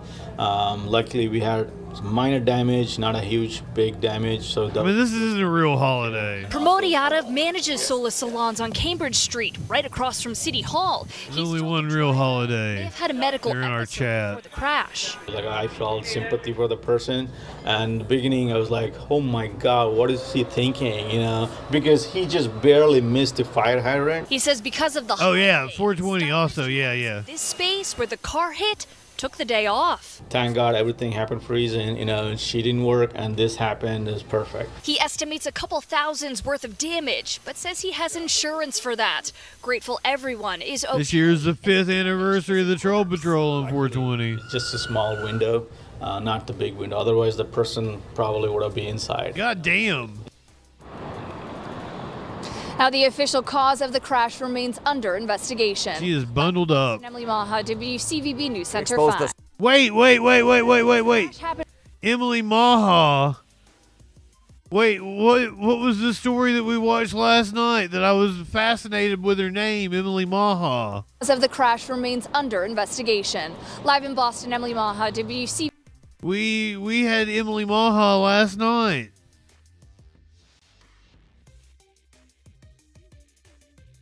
Not often that we have the same reporter, but it happens sometimes. Boston's a big city. Julie, good evening. I know it's not Flag Day in Canada, but they buying all kinds of flags. We did that story earlier. A couple's home has exploded. Yeah, let me hit the content warning. This one's sad. I'm not high enough if I remember that. Okay, let's get high. Tom Davis still had his wedding dress shoes on because it's the only pair he currently still owns after leaving his wedding to find out his house exploded. It was the explosion on what was supposed to be one of the happiest days of their life. I was still in my wedding dress, heels, no jacket, just standing. And yeah, just in shock. Eleni Verthos and Tom Davis had just said I do when they say their phone. Yeah, this news story is wild. Just they stated it exploded just out of nowhere. They leave you hanging because his house exploded.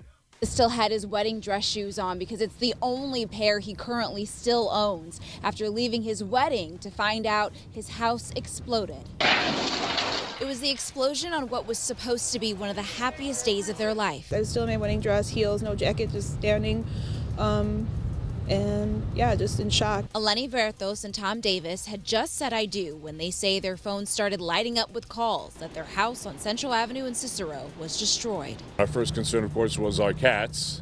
And once we realized that there was nothing we could do, we returned to the reception where we could at least be around people that loved and cared about us. Wow. Their 6 cats were at home at the time and are still missing. Cicero police tell ABC7 one person was found dead. Davis says they don't know who that person was. It's quite possible that somebody broke and entered. Where do we go from here? And however we may rebuild, we're still without our cats. Officials say the explosion caused the neighboring building to catch fire, leaving a total of 11 families displaced. The couple says what now amounts to piles of rubble was supposed to be the home they started their new lives in. We were doing renovations on the house. We were going to make the bottom portion of it commercial and rent it out perhaps as a storage unit while we lived up top. As the community jumps in to help, raising over $28,000 for the couple through a GoFundMe. Verthos is grieving the very home she grew up in. The building belonged to my family for almost 40 years. Yeah, was it Mihi or Maha? Yeah, I've lived here and I work in the community, and I mean, Cicero is all I really know. Cicero police have yet to identify the victim in this case, and no one has been allowed on the property as this is still an active investigation. Watch breaking news on YouTube. Subscribe to ABC. That's heartbreaking. I want them to find their cats. I hope they do. It was just posted 4 hours ago, so I don't think there's an update. I got a cat just like fucking with me right now. You guys want to see a cat?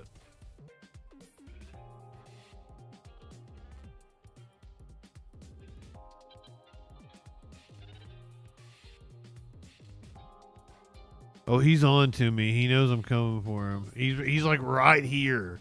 I'm touching his head. He's right here. He's fucking with me.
He's very upset. He's very upset for multiple reasons. You fat and Abby is not, I mean, he's fat. I love that cat so much, but he's upset. He's upset because I have the electric blanket and he loves that fucking blanket. I got up. He was in, like, he doesn't get in my seat. That's a Sox thing. But I got up and he was in my seat because it had the electric blanket in it. He's been sitting here like, I want that fucking blanket. Get down here and lay with the blanket. Because he lays beside me as we watch TV and shit. I don't know where he went.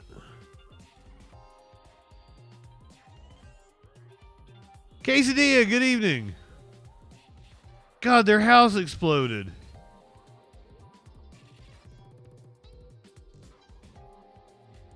I've seen fire and I've seen rain.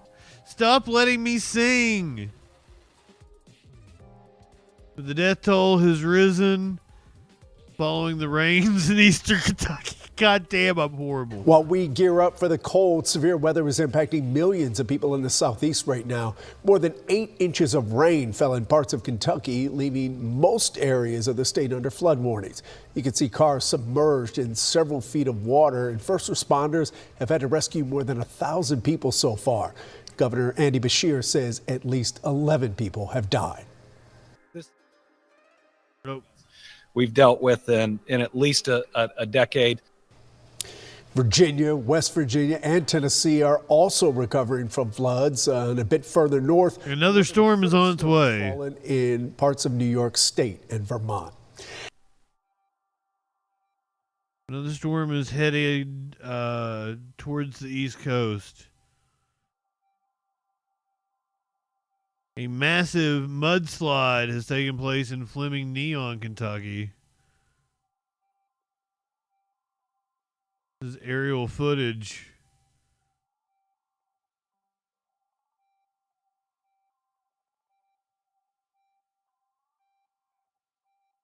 Disasters just keep pooping up. The mudslide.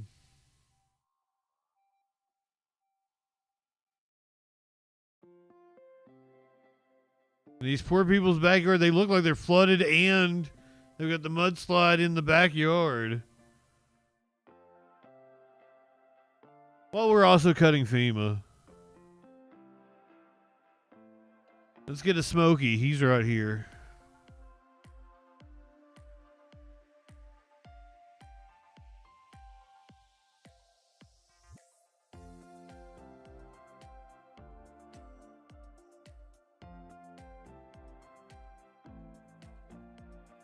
Oh, you smack me.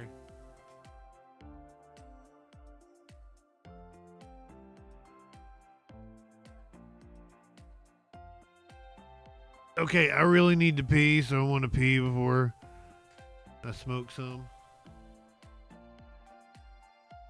Smokey. Get a good shot of Smokey, but he's not cooperating. He's doing that thing where he's like, "Arr." Once again, this is the scene in Fleming Neon. Mudslide has occurred following the flooding. I'm going to refill my drink and take a whiz. I'll be right back. Go ahead, light one up, tip one back. It's all right to have a little fun before you hit the sack. I'm JustinFREAKIN. All we're establishing is this guy's wicked sick aesthetic. Not high enough for this shit. I guess I gotta thank Matt Walsh for introducing me to JustinFREAKIN. Hey there, y'all. We're about to get stupid, locked into what that news beat doing. Fu Manchu and a slick bandana, colder than ice, smoother than Santana. Audio, video, chat and calls. Right-wing nut jobs haunt the halls. What you wanna watch? Hey, what you think? And there's only one choice. It's JustinFREAKIN. The guy's, he's a formidable voice in the call. Light one up and tip one back. It's a right to be high. Let's grab a snack. It's fucking dudes, quit panic, attack, and play your cards right and get a titty slap. Jump in Discords, have some fun. The man will talk to everyone. Get high and try to debate. When shit pops off, chat thinks it's great. What do you think you're doing? Join the troll. Whatever discourse is brewing, he gives it that southern drawl. So let's go ahead and bring in Justin. Hey Justin, how's it going, brother? first of all, I want to say you're poser South. I'm in Alabama. I'm the real South. Okay, all right. So why don't you tell us what it takes to be a man? Well, I don't know. I'm in Alabama and I'll fuck a man in a dress. Why won't you fuck a man in a dress? Are you that insecure that you won't fuck a man in a dress? That's fantastic. So you're okay with that, right? Yeah. Why wouldn't I? Good. Right-wingers are morons. Like one it and hit one back on one more clip. Where we hit the set an alert when that shit goes live. Social fucking support and hit subscribe. Like one up and take a hit. He does no harm, but it takes no shit. He's the last one standing when the ship is sinking. Let's take another rip for JustinFREAKIN. Light one up, tip one back. I'm JustinFREAKIN. Not high enough for this shit.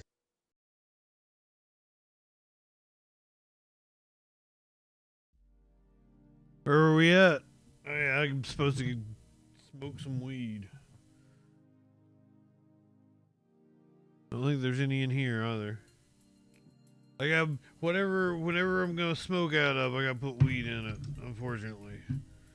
There's not something with weed in it already.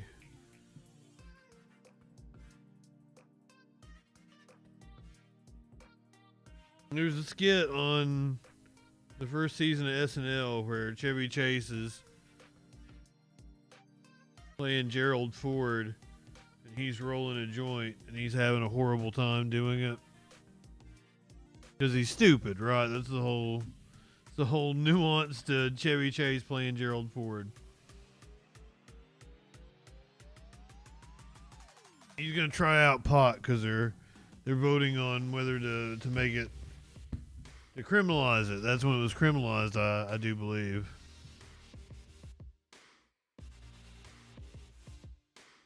Light one up, tip one back. That was horrible.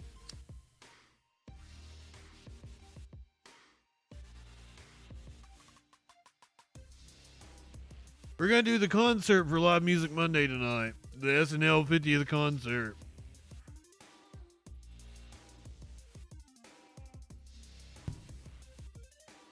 I don't even know who all of the musical acts are.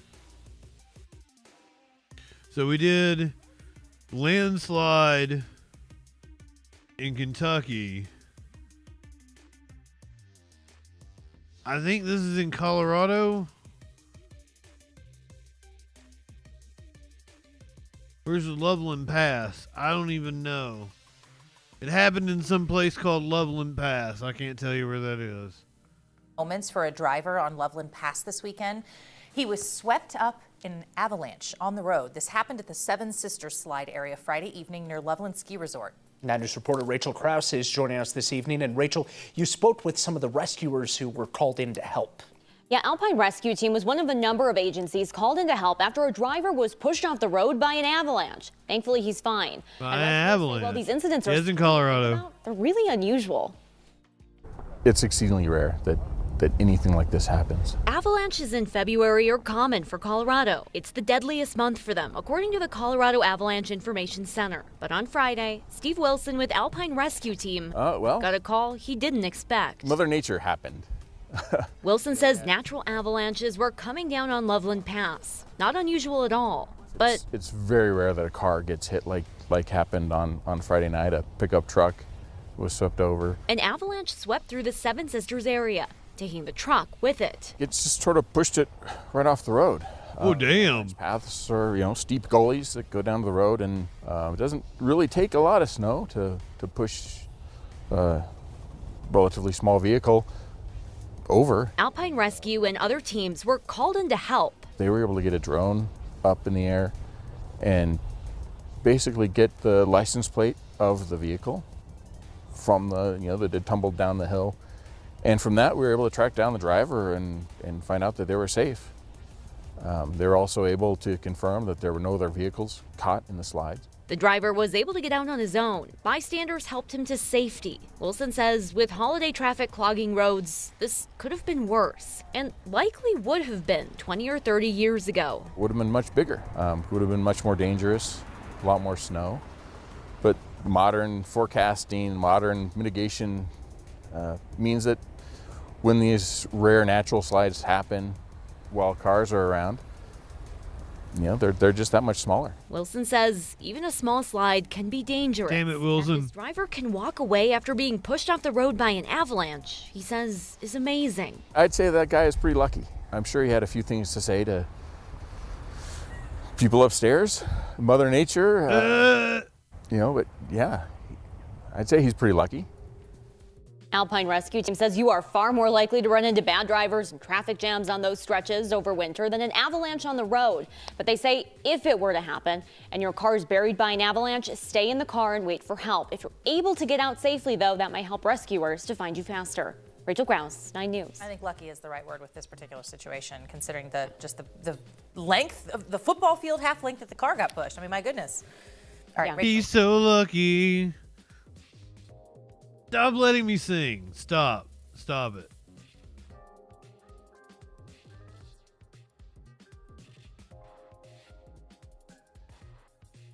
In Detroit, a massive water main break has flooded homes. People are like swimming in the streets. Swimming in the streets. An entire Detroit neighborhood underwater. It rose really fast, and the street just started to sink, and the cars on the street started to sink, and then people started running out the houses. Whoa! Water main break in southwest Detroit traps people in their homes. We have successfully rescued 54 adults, 22 children, and 12 pets from the neighborhood. All right, and right now, take a look at live pictures from Drone 4 over the neighborhood right now. That Not water live. is slowly receding after crews were able to isolate the break and shut the water off. It was this As you can see, the damage there is already done. You know, we spent time in the newsroom today trying to figure out a way. Whoa, he's got like a life-size pipe. Water main looks like. Now, this was the best example we could find with a normal-sized person standing right next to it. Yeah, check this out. This really puts it in perspective. If this is 50 or more than 4 feet, so why don't we measure it out? That's right, 54 inches. My 10-year-old could walk through this without touching her head. What? I don't think they know how to do math. You take your 33 and a third chance. It's 33 and a third. 25% chance, and you got an 8 and a third chance of winning. Did you guys catch that? Could find with a normal-sized person standing right next to it. Yeah, check this out. This really puts it in perspective.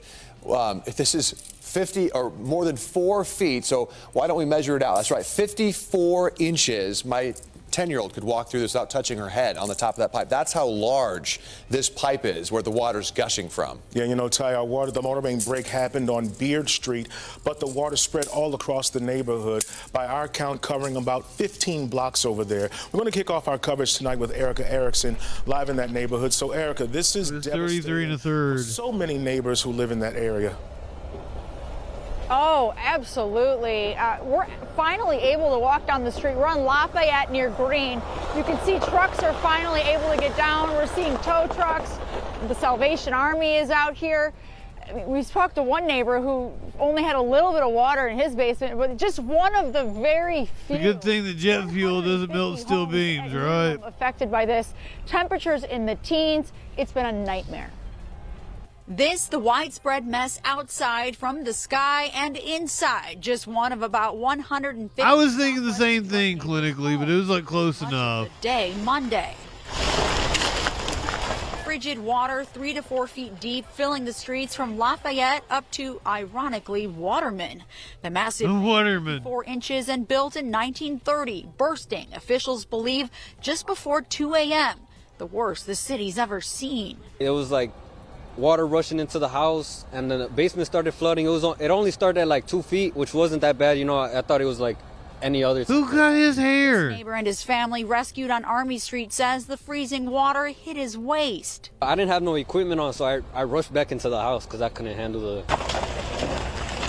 Firefighters, police, and dive teams from 11 different agencies on scene. We got Lenawee County. We have folks we've had response and dive teams that have come as far away as an hour away.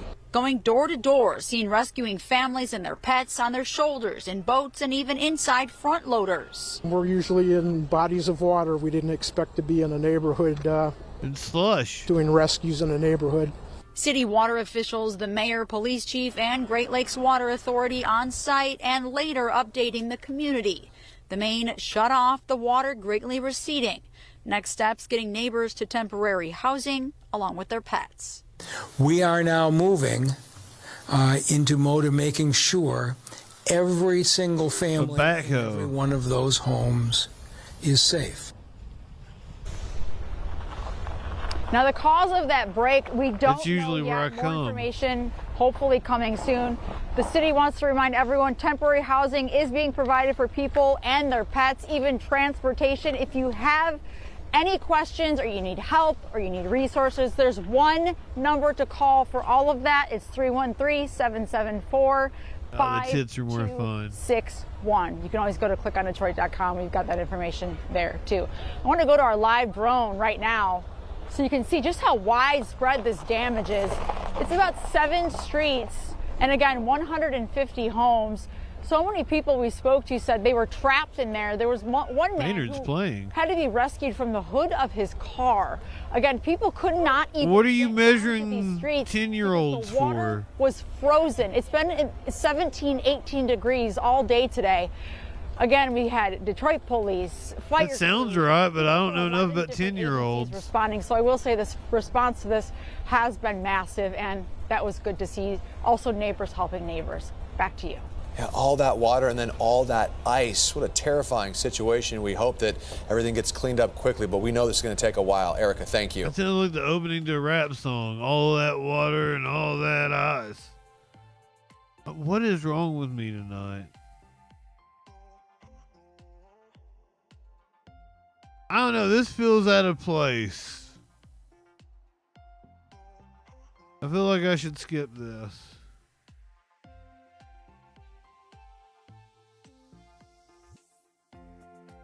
Save it for another time. It's some dude in his car yapping about Democrats need to accept the truth. Anybody, does that sound appealing to anybody, or should I just save it for another time? I got a cat going goddamn nuts over here. Yeah, live music Monday is what we got coming up. Weirdly it does, Byronic says. Okay.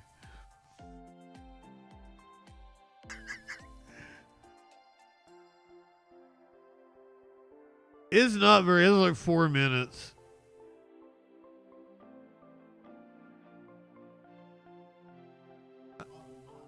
I'm interested in what he's got to say. It's like a reel. I can't fucking, I don't think I can even go back on it. Let's see.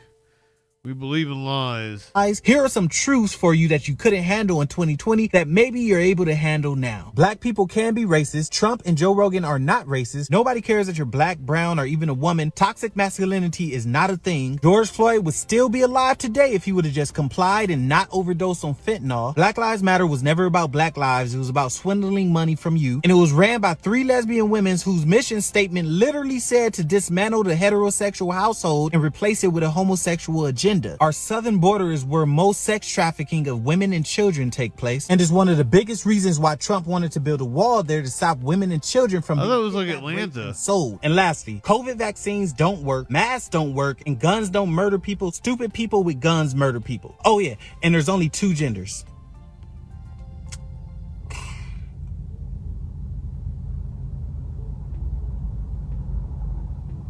To everyone that voted for Biden in 2020, but you voted for Trump this year because you stopped believing all the lies, here are some truths for you that you couldn't handle in 2020 that maybe you're able to handle now. Black people can't. Oh, this isn't, I guess we're not the target for this. Also, a lot of shit that you said was straight up wrong. You think you just fell out of a coconut tree? You think we just fell out of a coconut tree? Why are they so hung up on gender? Was Phil Hartman bad? That's a weird question. I love Phil Hartman. I thought he was the opposite. I feel that we were deprived of so many awesome years of Phil Hartman because his girlfriend was a crazy ass bitch that murdered him. And that's bad. I've got cats going nuts over here, and one of them's Maynard. I don't even know if there's another cat involved. It might just be Maynard.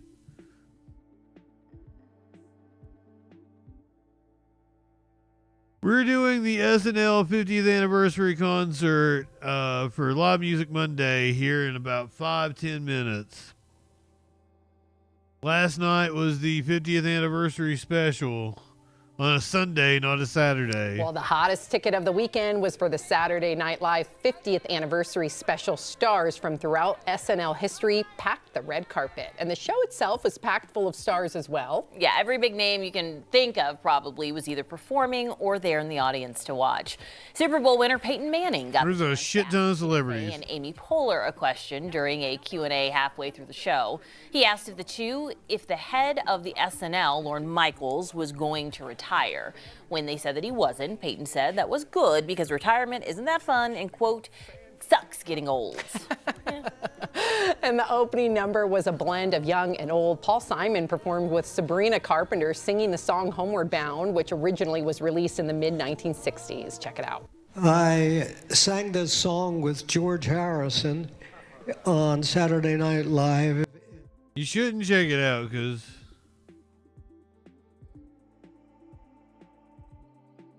with mental health, singing about the former cast members who also suffered from anxiety. And there were so many callbacks to old SNL sketches, the best ones, including a new edition of Black SNL is very featuring fast to hit the copyright. Tracy Morgan and Kenan Thompson.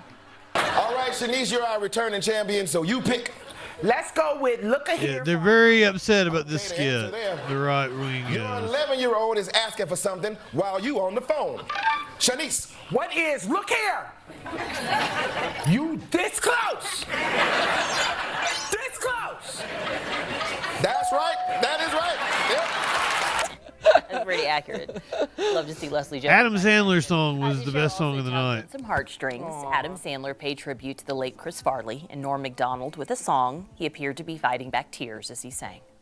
Pay tribute to everybody. That was my era, right? We all, like, even though I still watch SNL today, we all kind of glob on to what era was most nostalgic for us, and mine was definitely the Norm Macdonald, Adam Sandler, Chris Farley. What about you? Oh, wow. I would say Tina Fey, Amy Poehler, like in that, you know, Will Ferrell. Yep. That is SNL to me, but it's just such a classic show, and the amount of talented people that have touched that show, it's insane. I don't think anything else can compare to it. And they work hard. I remember we interviewed someone from SNL and they told us hell yeah, I love Norm. He told us I love him. He told us everything that they do from like 7 o'clock in the morning till midnight, and it's all day long. I mean, they get a little bit of a break on Saturday, but they start prepping again on Sunday. So they also work really hard. Good for them. They all deserve the success. You get a little bit of a break on Saturday. The show is on Saturday.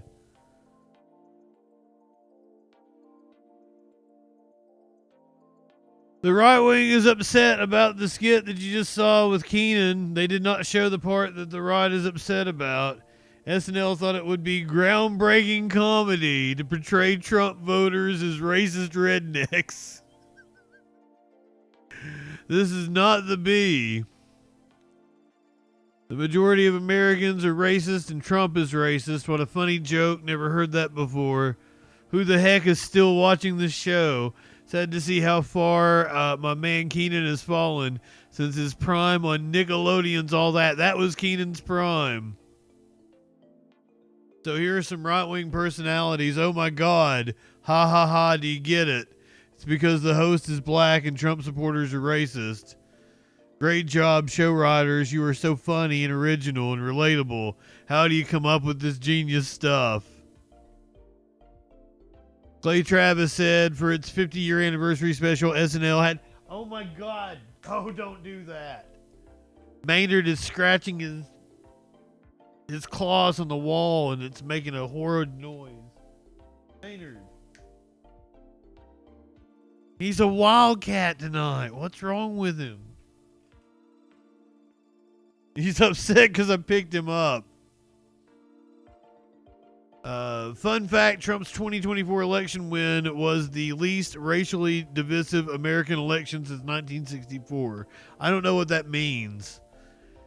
Benny Johnson said SNL decided it was a good idea to depict Tom Hanks as a racist Trump supporter in a MAGA hat, afraid to shake a black man's hand. If you didn't see the clip, we should have it here somewhere.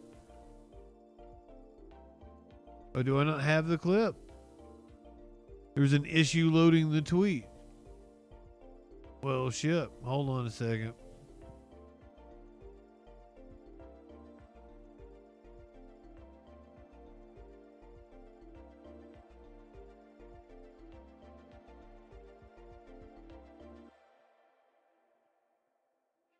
Here's the part that offended the right so much. They're such snowflakes. They can't take a joke. It's wild to me. Well, thank you. Hey, now speaking of church, can I say something? If more folks went to church, we wouldn't be in this mess we're in now. You know what? I agree with you, Doug. I'd like to shake your hand, sir. Here we go. No, oh, no. Oh, no. It's just a handshake. Yeah, it's just a handshake. Yeah, all right. You're welcome in Black Jeopardy anytime. All right. Well, thank you, my brother. Maybe I'll start a show for you to come on, and we'll call it What Jeopardy? No. We don't need it. We don't need it. It already exists. What Jeopardy already exists, sir.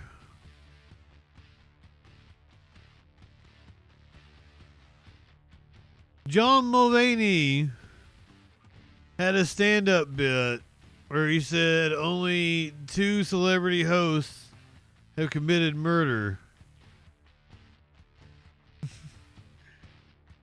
I was trying to think. I was like, OJ and who else? John Mulaney brought some macabre reality to the Saturday Night Live 50th anniversary special. The former SNL writer joined Steve Martin on stage for the opening monologue on Sunday and thanked him for praising the show's wordsmiths, only to argue that the celebrity hosts are the true heart and soul of the show. As I look around, I see some of the most difficult people I've ever met in my entire life. Over the course of 50 years, 894 people have hosted Saturday Night Live, and it amazes me that only 2 of them have committed murder. Ever the performer, Martin hilariously mouthed, seemingly impressed. Wow. Well, Mulvaney moved on without naming the host in question. He was likely referring to professional football player O.J. Simpson and actor Robert Blake, both of whom stood trial for allegedly murdering their wives, Nicole Brown Simpson and Bonnie Lee Bakley, respectively. Social media users reacted fondly to the morbid opener, but also shared some confusion. We knew the SNL stage could hold such dark humor. Oh, yeah, they could. Who were the 2 hosts he was referring to? Most likely O.J. Simpson and Robert Blake, but could possibly be Alec Baldwin. I think Alec Baldwin, in no world did Alec Baldwin murder somebody. I believe, negligent homicide. I don't know what my cat is doing. He is climbing up walls or some shit. Bill Hader was not on there for some reason. That was a fact not lost on people. There were several stars that were conspicuously absent from the SNL 50th anniversary.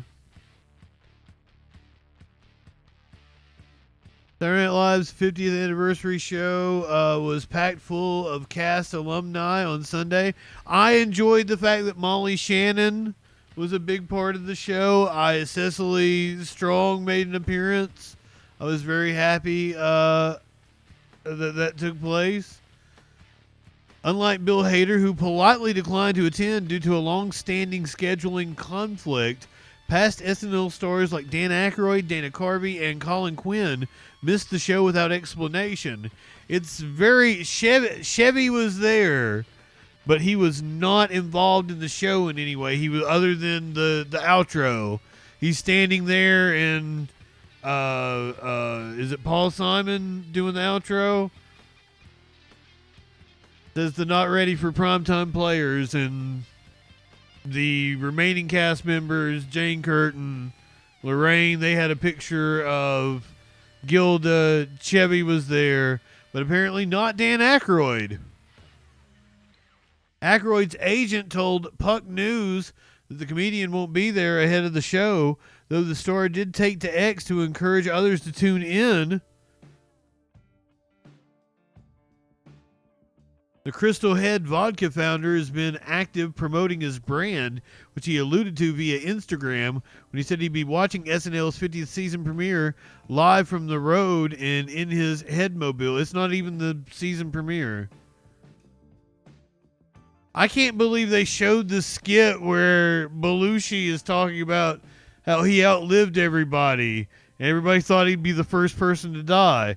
And he absolutely was the first person to die. Carvey did not attend the show alongside his fly-on-the-wall co-host, David Spade, despite having been a long-standing fan favorite on the show. He was just on a few weeks ago. He was the fucking church lady, like in November or December. Quinn was on the show from 98 to 2000. Quinn was mentioned on the show as the worst Weekend Update host. Bill Murray jokingly named Quinn as his 10th favorite Weekend Update host in a jab at current host Colin Jost. Quinn's time on Update was poorly received, however. The comedian was not there to hear Murray's joke in person. Quinn has previously shared his less than favorable feelings about the end of his time on the show when he told the Daily Beast in 2021, SNL is such a great thing in some ways, but nobody comes out of there without a little like a knee injury when it rains. Robert Downey Jr., who was a cast member during the 1985 to 86 season, returned to host the show in 96, also missed the special without comment. His castmate that season, John Cusack, was a no-show. I didn't even think about Joan Cusack. Much more recent alum Chris Redd, who starred for 5 seasons from 2017 to 2022, also notably didn't attend. I was upset I hadn't seen Jane Curtin, but she was there at the end.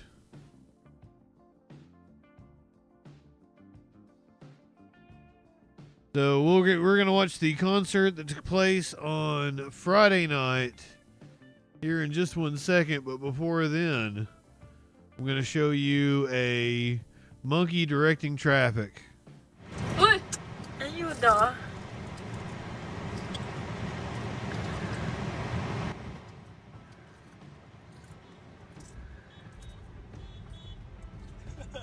He's not doing a very good job.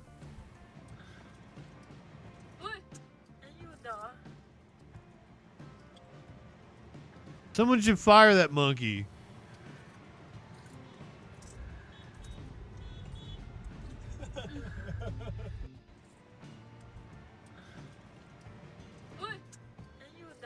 He's doing his best.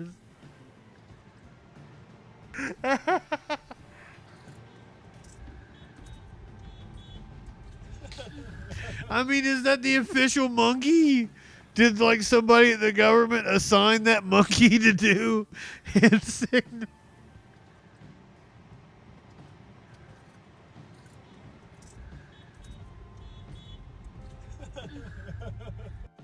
Maybe he is hitchhiking, but he does seem to be directing that car to go over that way.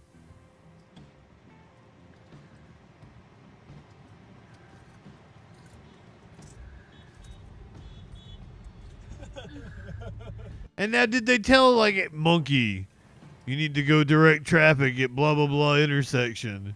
And, like, the monkey's like, and just, like, gets down and goes there? Or do they have to drop the monkey off?